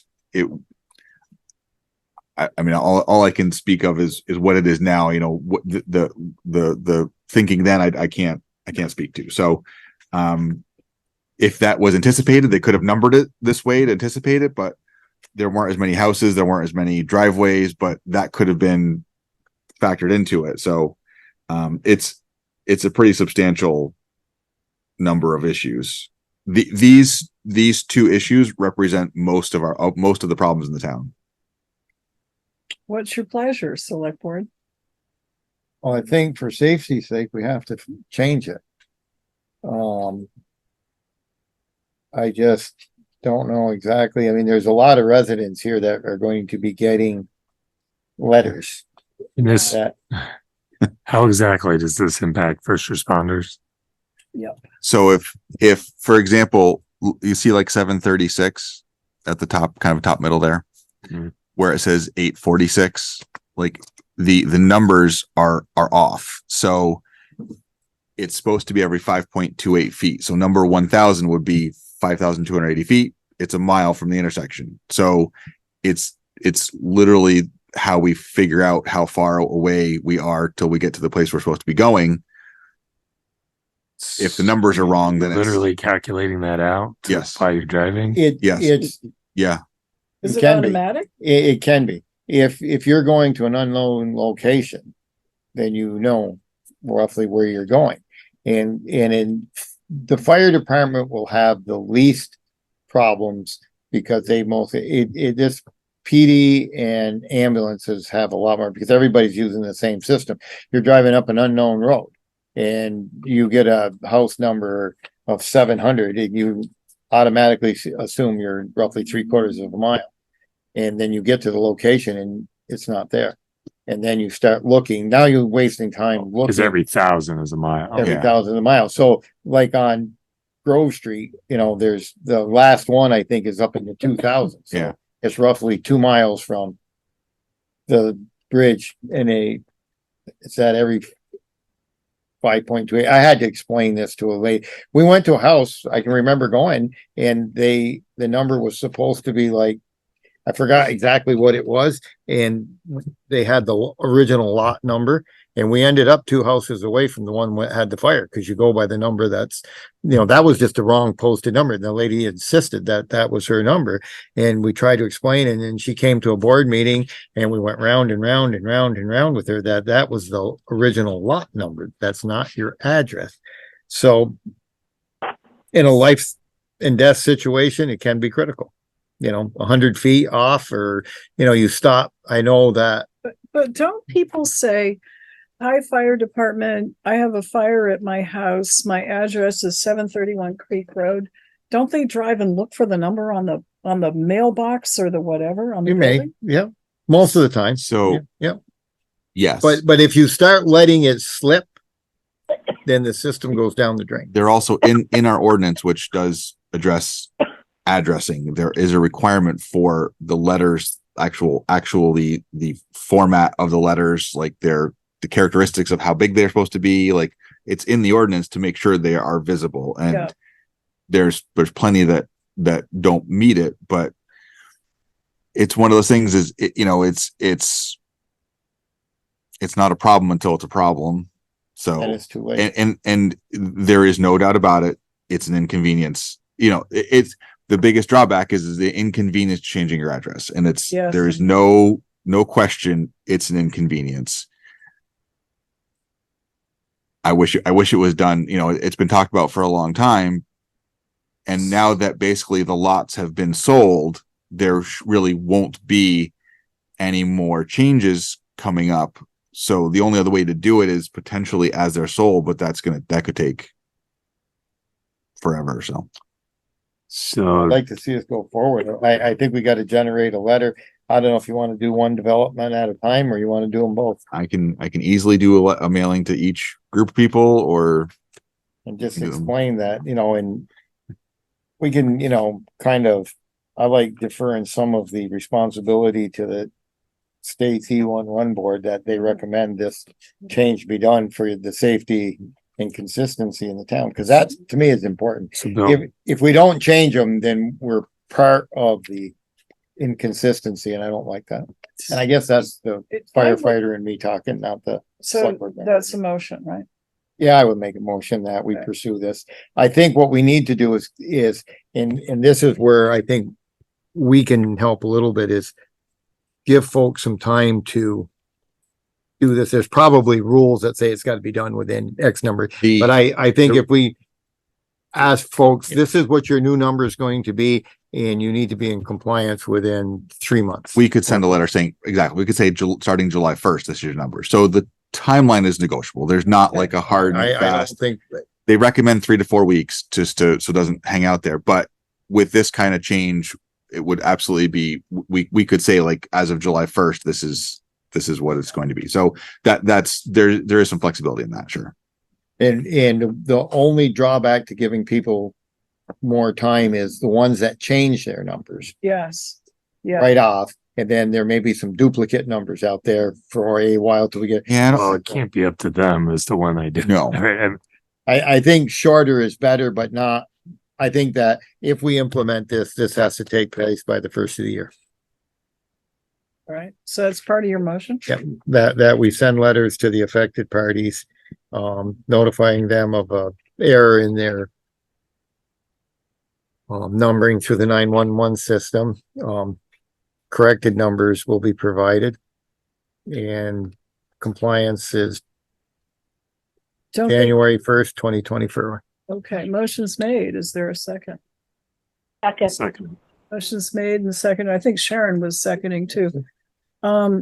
Okay, and the letter has both the old and the new number. Yes. So And essentially, one other thing, this information is really pretty good. So could we, like the 2 maps and the chart, absolutely. put that on our Facebook page and Sure. refer to that, or on our website and refer to, this is why we're doing it. Your whole neighborhood's out of compliance. And it's a danger for you is. because the first responders can't necessarily find you. Absolutely. And to Joe's point, you know, it's like the fire department probably, yeah, we probably have the easiest if, you know, but it's the person that's not able to get to the door, can't, you know, whatever that it makes it less obvious takes longer. So that's So, and to your point on Grover Drive, if I understand this correctly, it's really gonna be an issue when you get over to these houses on this side, right? Because the discrepancy is bigger, so the truck could be coming around and then they stop short because they're looking to see. right. So there is a standard for how you number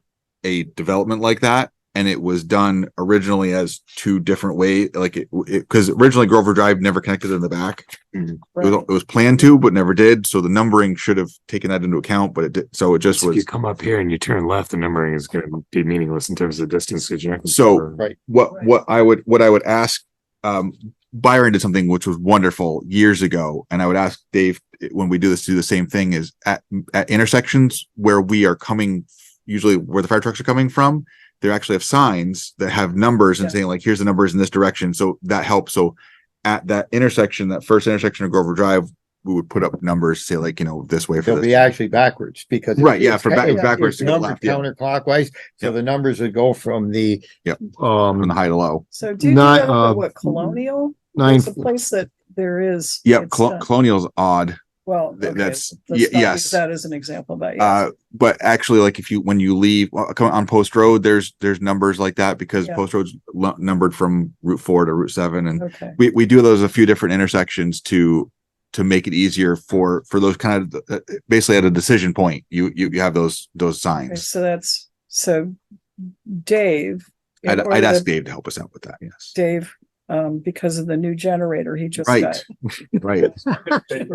in lieu of, I told you, charge them rent for those fire trucks, Dave. They're going to make your like $50 a pound for the generator, including the cement. So yeah, we'll get our money's worth. Okay. No, and he's going to so the motion is to send out these letters to go with the proposed change of E911 on Grover Drive and on what's the other one? Gleason Road. And to inform the residents of their old and new, well, they know their old numbers, their new numbers, and the date of January 1st, 2024. Which is a Monday. That's good. Is that good? It's actually a holiday. But it's okay. Any further discussion? If not, all in favor of the motion, please say aye. Aye. Aye. Aye. Sharon's an aye. Motion carries. All right, I will hate to do that to people, but I know. But the last thing is from Green Mountain Power. Yes. Believe it or not, this Act 250 permit is still working on it. This is their draft letter. They would like, this is what they intend to send unless we have any overpowering objections or comments. This is what they're going to go with. So all right. So basically what they're saying is, dear Environmental Commission, we don't really need a permit amendment because a number of reasons, including preemption by the Public Service Board and all sorts of things. I don't particularly care. I just wanted to make sure that if there were a project that were occurring that we were required to get an amendment for, we got it. So we wouldn't, as a town, be out of compliance. But if we agree to this and they send it in, that's basically us saying we don't think we really need a permit amendment, by the way. So yeah, what's your pleasure with it? I'm gonna have to defer to you have a whole lot more. I mean, if we just agree to this, I don't want to hold their project up, want them to get going and get the stupid thing done. I guess I'm okay. Okay. Can we treat that as a motion and we'll take out the stupid thing part? To make a motion that we accept their letter of explanation to the Act 250 Commission. Is that what we're doing? Yes. Yeah, we're requesting withdrawal of our Act 250 application 1R0401-11. That's the amendment. Yeah. And ask that this matter be closed. So that's what we're asking for. That's the motion. Is there a second? Second. Did you second it? Yeah. Good. Thank you. Motion's made and seconded. Discussion. All in favor of the motion, please say aye. Aye. Aye. Aye. Sharon? She's Aye. voted aye. Okay. Nobody opposed, so motion carries. Yeah, thank you. All right. I'll let them know. We'll be happy to hear that. So as Carrie said, we did get our new phones put in. That does come with some new extension numbers. Hopefully this is the last time we're gonna have to change. That's almost worse than a new address. I know. Well, it can be. There's some habits we got to break some habits, but it is performing as we anticipated, which is wonderful. There are some other enhancements we're making to it. The greeting we found is very, very long, so It is quite yes. long, yes. So we have found a way actually to make that a lot shorter and give us some easier options, and we're gonna make some so it's gonna more stuff coming, a lot of behind the scenes stuff, but it's gonna work better. That system will allow us to transfer calls to the new fire station, PD. So the long term, like kind of way this will work is our main number, the 773-2528. Anybody can call that number, and we will eventually have an option for the police, each fire station, the highway garage, and they can press that and it'll go to that building, that place. And then they go to police. It'll say, okay, do you want the police chief? Do you want the admin? And it'll ring their phone, and they can all do that from a single number. So it's going to make things a lot easier to manage. Every phone also has a direct number, which does not bypass the voicemail system anymore, which was a big problem before. Call waiting works. Wow. Call waiting ID works. Like it's great. It's really, really nice. That's why nobody's been answering my calls. Caller ID does work. So we're doing a lot more enhancements in the background to make it easier, but so far it's been great. Budgets. Yes. I asked Carrie the other day, we got to get some clean budget sheets and send them around because it's actually like almost that time. So because we really have like 8 meetings like before we need to have them kind of like where we normally have them done. So I'll be trying to get those out as soon as Carrie gets a clean copy, transfers the numbers over. I'll get those. I'll go through that to everybody. And then the usual thing we do is have the highway committee meet with the highway guys and do the budget and police with police and so on. That will those items will show up on the committee agenda list for Monday. And the last thing, I've been working on some forms online to make things easier for people to submit. So there'll be the options for the traditional like fill in and print application or permit and bring it in, or online ones. We're gonna have some rec forms pretty soon, but some of the other forms we do a lot, like the informational building permit, are now available to submit online completely. So we're going to test this out, see how it works. A lot of them do have other permit requirements, such as like, as Barbara was talking before about, we do have the FEMA, we have a flood hazard mitigation ordinance and permit in there. So some of that does require, and that does get a little more labor intensive when it is required. So we're going to see how that goes, but we're hoping to make things easier for people to get things in and where they need to be. So that is everything I have. All right. Questions for Bill? No, I want to thank him for staying though. Because he really wants to be. I want to be somewhere else. He wants to be in North Clarendon. It's okay. Oh, of course he does. Right. And that's a tremendous sacrifice to be here. I appreciate it. All right. All right. Yes. Thank you. I think they'll make it without me this time. It's okay. Any other questions or comments for Bill? All right, let's take a look at, thank you, Bill. Rest of our agenda. I don't believe there were any committee meetings. We did have the site visit, which we touched on earlier. Select board project list. Well, the big one we've been working on is the public safety building. So, any other that anyone wants to mention? Have we successfully or commented on? Oh, never mind. That was something else. Okay. I'm ahead of you. Okay. Under action needed, we did do the COTS contract, the Cortina Inn site visit.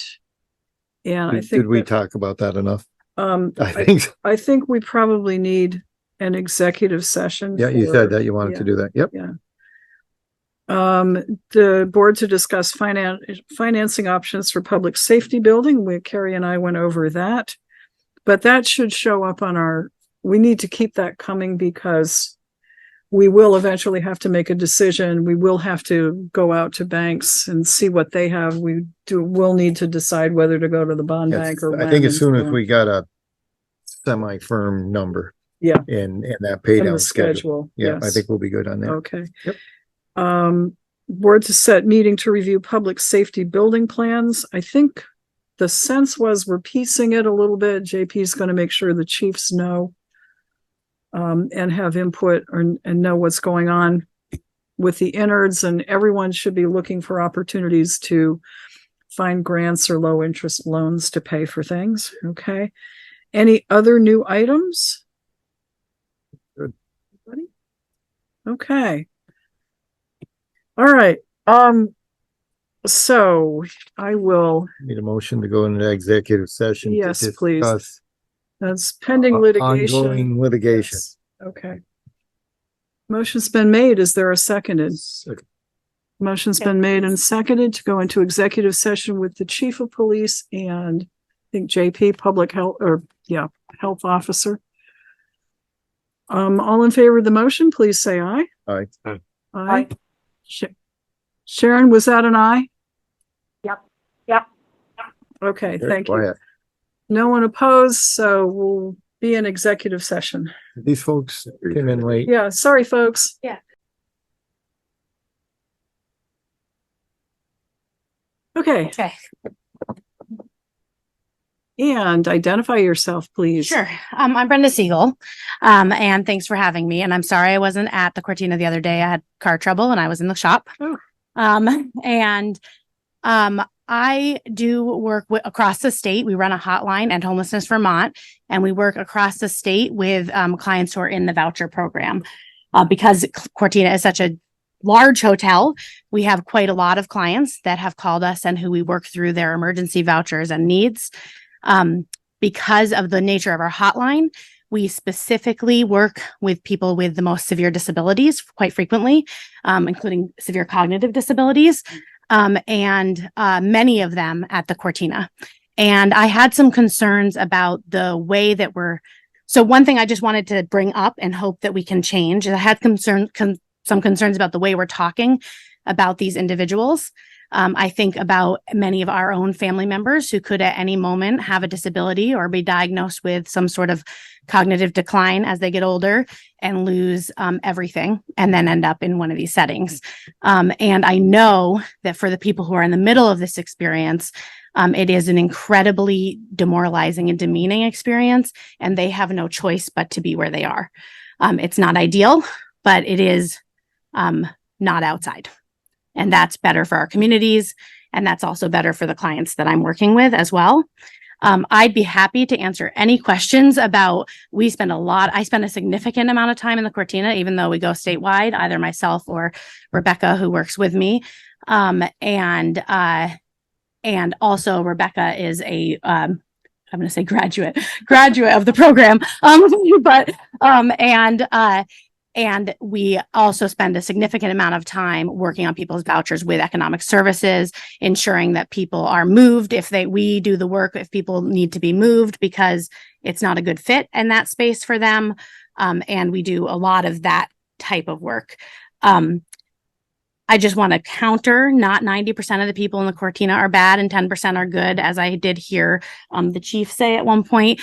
I think it was the opposite. That's not what he said. We didn't. That's not what that was not exactly. No, okay. no. Okay. So I'm sorry if I misunderstood you. I have 10% are bad and 90% are good. Okay. Well, I don't think of anybody as bad. Obviously, the work I do does not really, but that is a better to hear than the opposite, which is what I did here. So I apologize. But I do want to say just really strongly and clearly that it's really hard for individuals to be in that situation. And it is when they hear the community and specifically having that event at the Cortina, they feel demoralized. They call our hotline.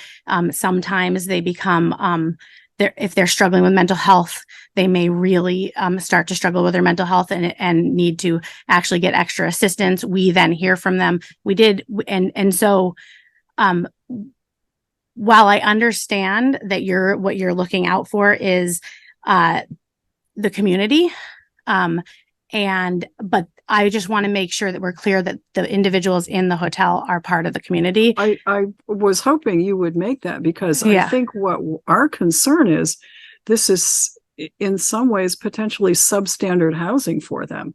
And there are kids there. Mm-hmm. I mean, we didn't get your comments sent around to us, which we had requested, but was put in the paper, which was unfortunate in my view, that you wanted to send us a comment and I invited you to do so, but it went to the paper. But I'm glad you're here. Mm-hmm. I'm really glad. And I appreciated Rebecca's input too on site. Okay. I also stopped and visited with some of the residents, Mm-hmm. which they may or may not have told you, to try and get a feel from where they were too. Mm-hmm. We're all in this together. Okay. And I don't know do you have any contract with the state to provide the services that you're doing? So no, we run an organization, End Homelessness Vermont. We do work, I work pretty closely on vouchers with the state. I end up interacting quite a lot actually with sometimes I feel like I spend more time talking to economic services than anyone else. And I think Rebecca also as well. But we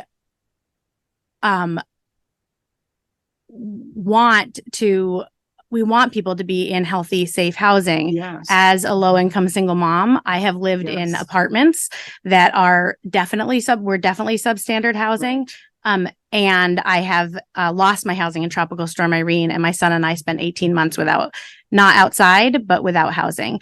And my son is now 21, but we were solidly housed for 10 years after Tropical Storm Irene. But I think sometimes people misunderstand what low income people live in the first place. Well, you missed the first part when we were talking with the Cortina. Right, I did. About the deficiencies Mm-hmm. that we were finding, from the doors that weren't secure to the improvements we were looking for them to make. And we want safe housing, mm-hmm. but we also want an endpoint, because our police department can't cover this. Mm-hmm. We just can't cover it anymore. And these folks have made a commitment. They made a commitment to stop housing folks there on March 31st. And they're still there. Mm-hmm. And they're still there. So we're trying to get them to make sure their facility is compliant and provides safe housing. We're trying to find out how many kids are there. And there's a lot more than what we thought. Do you know, by the way? I cannot remember the exact number in my head right now, but yeah, they're one report says 81 in there. In that letter. I believe it's more than that though. I believe it's more than that. And so we got a ton of issues there. And I'm hoping that in addition to the good work you're doing, providing vouchers and advocating that way, you're also advocating for the appropriate changes within that building to help the folks who are living there. So I, of course, want all of the housing to be, when something is highlighted to us, we always do go to the staff at the Cortina and say, hey, we just found out that this is happening in this room. Can you help us with that? They're frequently very responsive at those moments. And for us, and we know what we worry about. And I want to say this, I guess, is that there is no option for 150 people that are in 150 households that are in those rooms.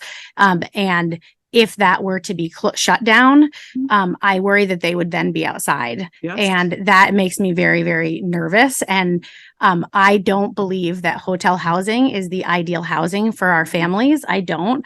I'm working very hard also in the background on what we can do for both transitional and permanent housing for families instead. We want there to be a transition. We have good transitional housing on a project on the north end of town. And we're trying to get the state, and maybe you can help us advocate with the state to set up more of those units so that people do have a place to go and they, pick up the skills and the wraparound services they need right there, so that they can move on to a better place. So what we're advocating for outside of the Cortina is a housing first model, which means that you get housing first, that you get housing no matter what, not unconditional. However, the services are there, because what the data tells us is that services that are not required but are available are more utilized than services that are required as a condition of housing. I know that sounds strange and backwards. Counterintuitive, Yeah, counterintuitive, but it is how it appears to work across the country, and it's the models that have worked the best. Do you have a question? So to pick up on that point, assuming that these folks are going to remain there, or these folks are different folks, this program's going to continue for indefinitely. What would It's not my hope. Well, okay, at least through April, and I would not be surprised if we're then looking at any further extensions, but whatever the case may be, are there suggestions that you would make to improve the way that's being run right now, for the next, 6, 8, 10 months? So there in this area, there are not quite as many services in some ways available around housing as there are in some places like Chittenden County, right? And in Washington County. We've come run into the same problem in some other areas as well. And so one of the things that the reason that we've been picking up a lot of slack here in Rutland is because of that. And one of the things that's really needed is more of those, like Mary was saying, more of those wraparound services available. But also I would say that creating more and I'm not saying you're not creating welcoming community, but going out of our way to create welcoming community so that the people that are in the Cortina have more comfort in becoming part of the community, because we know that community is how people who are struggling then actually are able to rise. And so there are I don't believe that the hotel program is isolating because the folks have community within themselves. However, I do think that there is some isolation from the greater community in the way that we kind of used to shove people who are poor off into their own spaces as well. It could also be because they're in a motel that was never intended to house people who need housing. Right. Yeah. But so in Oregon, I know this is a strange, but in Oregon, there was they did a similar program, but they didn't already have it because it wasn't during COVID. They didn't already have the program going. They put people in for shelter, and then they transitioned the hotel into permanent housing, which gave people automatic entry into housing, whether it's single room occupancies or smaller apartments. So that's one way that you can do that. But another way is to really allow the people who are in the program to have agency and have opportunities to speak up. So it's hard for them I respect that you were at the Cortina, but it's hard for people to feel strong enough to say anything that they want to about either what's going on in a program in the hotel with the state program. The Act 81 implementation is very challenging for the folks. I don't know how much you know about that, but the new law that happened during the veto session is a very challenging act to implement for those of us working on it and for the people in the hotel. And that is creating some emotional chaos for the participants as well. And so any ways that we can support them, I don't know if that's not very specific, but it's because there's a need for more harm reduction, more wraparound mental health support services, more ability for people to access them. And that just doesn't exist. And so that's a problem. Yeah. Sorry, I'm not supposed to call on you. 2 questions. I used to be a teacher. I'm sure which one you want to answer first, but picking up on what you were just saying, are these sports services, in your view, the responsibility of the state to provide, or are they things you would look to nonprofit organizations to provide? Number one. And number two, do you hear from clients about illegal activities and other problems going on in the hotel, which maybe they're caused by 10 or 20% of the people that are causing most of our heartburn?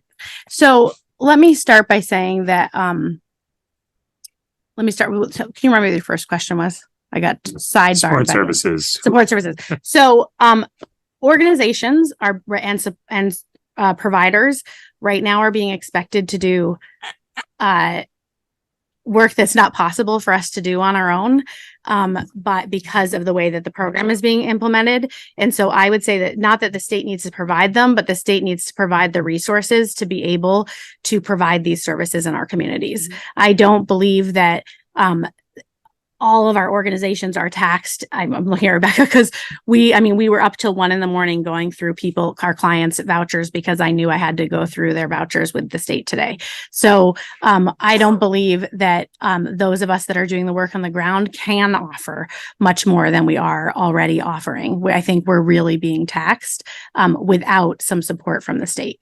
So I think that's one of the problems that is happening. And in terms of illegal activity, my other hat is I run on a national, I head up an overdose crisis research center. And I'm more actually, before I started working in housing, I'm more known for my overdose crisis work. They're in every community, as I'm sure you know, across our entire state, housed and unhoused, unsheltered and sheltered. There is a lot of people, especially in our state, experiencing substance use disorder, pretty severe substance use disorder. That's why we have the #1 overdose deaths in the country, increase in overdose deaths in the country. And we keep breaking our own records for the number of people that have died. My own family, I lost my brother in 1996 and his son in 2018, who I helped raise. And so is that happening everywhere, including in every community, on the street, in our hotels, in our houses? I would say yes. What we do when we come across it is that we support folks in trying to access harm reduction services, know where the supports are in our community. And we had, prior to June 1st, there was a lot of access to recovery and harm reduction. In fact, we did data gathering on the people that were being exited June 1st across the entire state, and a huge percentage of people with substance use disorder had entered some form of recovery. And as soon as everything kind of went in upheaval around June 1st, people did start to struggle again a lot more. And so I probably view this very differently than maybe you do. But I see it as suffering that I see everywhere, because the work that I do, I see it everywhere. My nephew was housed. He lived in Putney, Vermont, and he died of an overdose. I don't think we see that issue differently. I think we're the problem that we're having primarily with the police department is the constant thefts going on at the retailers next door, and other things. I mean, there's folks in there that was discussed earlier, maybe before you got here, who are I missed that part. I apologize. Criminal history, and so it's to Mary's point, it's consuming the resources of our police department. So we're sort of at this place where we're between a rock and a hard place. I think,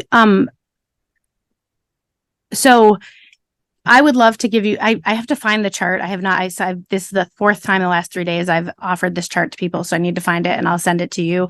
But there's just a data chart that shows what happens.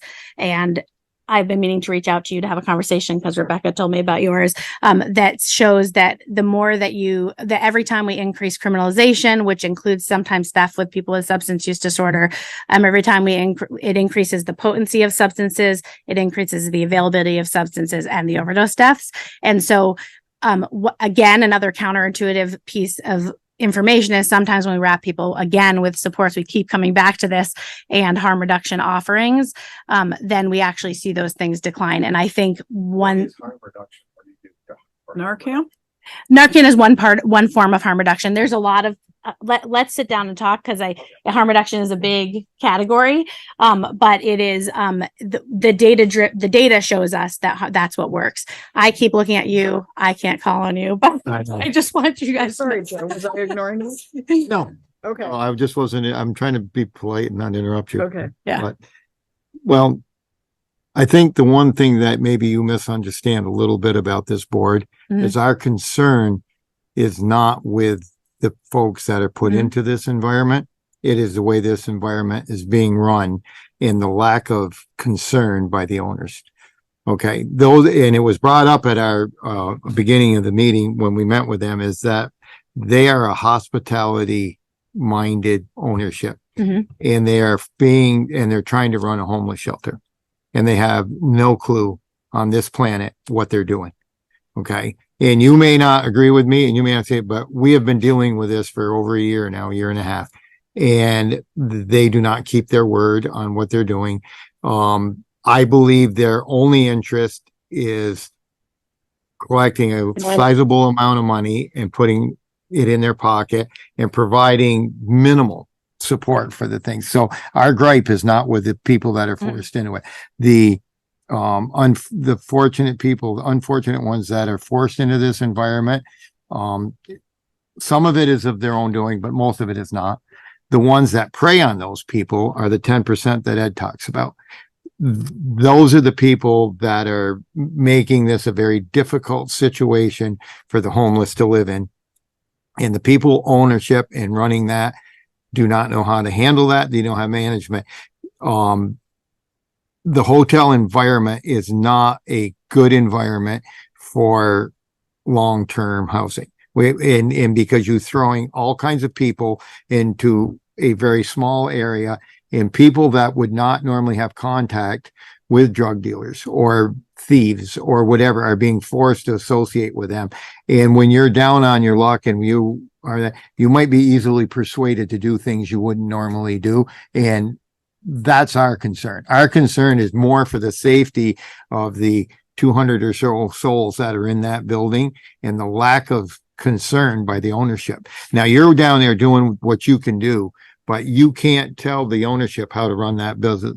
You can't tell them to make sure it's properly ventilated, that it is properly protected from the outside world. We had this long discussion about doors that are not visible to the staff that are on the back of the building that are not secure and allow the drug dealing traffic to come in and out of that building. And the people that are not strong at heart and that cannot resist that are going to deal with that. And some of those people can't afford their habits. So now we're getting together with other folks in there and we are going out and we are stealing stuff and we're selling stuff and we're doing whatever we can. And that is the environment that this board is concerned about. And we are very concerned that the ownership doesn't see that and isn't willing to take a strong enough hand to try to correct that. You know, we told them on no uncertain terms that they need to hire professional folks to come in there and install entry systems that deny the outside public entry into that building, you know, where it can't be seen, and to try to stem this. And it's their responsibility. If they want to collect the big dollars to run that facility, then they need to step up and make sure the people they're housing in there are safe. And at this point, it's my belief, and I don't know about the other three members that are here tonight, that they're not doing this. They do not care about the safety of those folks at heart. Now, the young gentleman that has owned it for a couple of months has some words that sound great, but if they're anything like what I've seen for the last year and a half, is just, you know, water off a duck's back. So I just want to speak to that for just a second, because since Dhruv Patel came in, he has been like measuring and replacing and fixing, and I have seen like very active effort to fix a lot of the problems that that had come from people living in a hotel that wasn't supposed to be lived in, as you say. I don't think anyone, including them, they disagree with that assessment. And I feel a little weird talking about it because Rebecca was just living there. And so she experienced it. So I don't know if you want to speak to that, Rebecca. Do you? We're okay. kind of getting short on time. You got 5 minutes. Yeah. Half an hour. So I guess what I would say is that I have seen them correcting, and we with every single hotel owner across the state, when we have someone whose voucher accidentally didn't get renewed because of something went wrong with the state, we have to ask them to work with us for a few days. So we do end up closely actually talking quite a lot to everyone in the program, and they do not want to see people on the street. They will work with us for a few days while we work with someone. And I have seen them specifically work to fix things. So this is not, there is no, I would not personally want to live in a hotel. And I think that Rebecca would also say she does not want to live in one of these hotels. However, and she did. But I would say that what we're seeing is improvement that we're really, really excited about, because we think that is going to make a better environment for people. Would you encourage your clients, the folks that you work with, to speak up, both to management and to our police department, to help us get a handle on what we know are the people down there who are dealing drugs and sex trafficking? Would you encourage your people to speak up and let us know? So, yes, I mean, we do, right? We talk to them all the time. We work with them. We actually go with them to speak up if they see something. So actually, more to your point, we go with them to speak up, not necessarily to the police department as much as, to places that we think we have support. If we have a concern that someone is not safe because of something happening to them, we will both go to the owners and we will go to other providers to see if they can reach out to them. We've done that several times. They are receptive in both cases, and I know have made some changes actually just as of I was renewing vouchers today, and they've made some changes in the last few days in terms of making sure that they're ensuring some safety for things that they in other words, said they have kicked some people out. They have not renewed some vouchers, because that means that the people can sometimes people move to a different environment and actually do really well, even if they weren't doing really well in that environment. So sometimes there are people that have been moved. So I think that they are working. They took your concerns really. I don't want to speak for them. I don't represent them. I represent the people in the hotel. But what I've seen is them. We care most about the clients. And so when they're really not safe, you're going to hear us speak up about it. And you probably have heard me speak up about it in recent years. But what I'm seeing right now is a real effort to make a real shift. And I've seen that across the board with them. Okay. Well, thank you for your insight. We do have some more business to conduct, so thank you, and sorry that took so long. That you came. We appreciate it. Yeah. Keep asking questions. You're going to be here all night. Yeah, right. I can answer any questions anytime. And I'm sorry I didn't bring this in the statement. It was felt like it was for the Cortina, and I didn't have time to read it. So work on it. Okay. All right. So if anybody needs to take a quick break, and then we'll come back into executive session.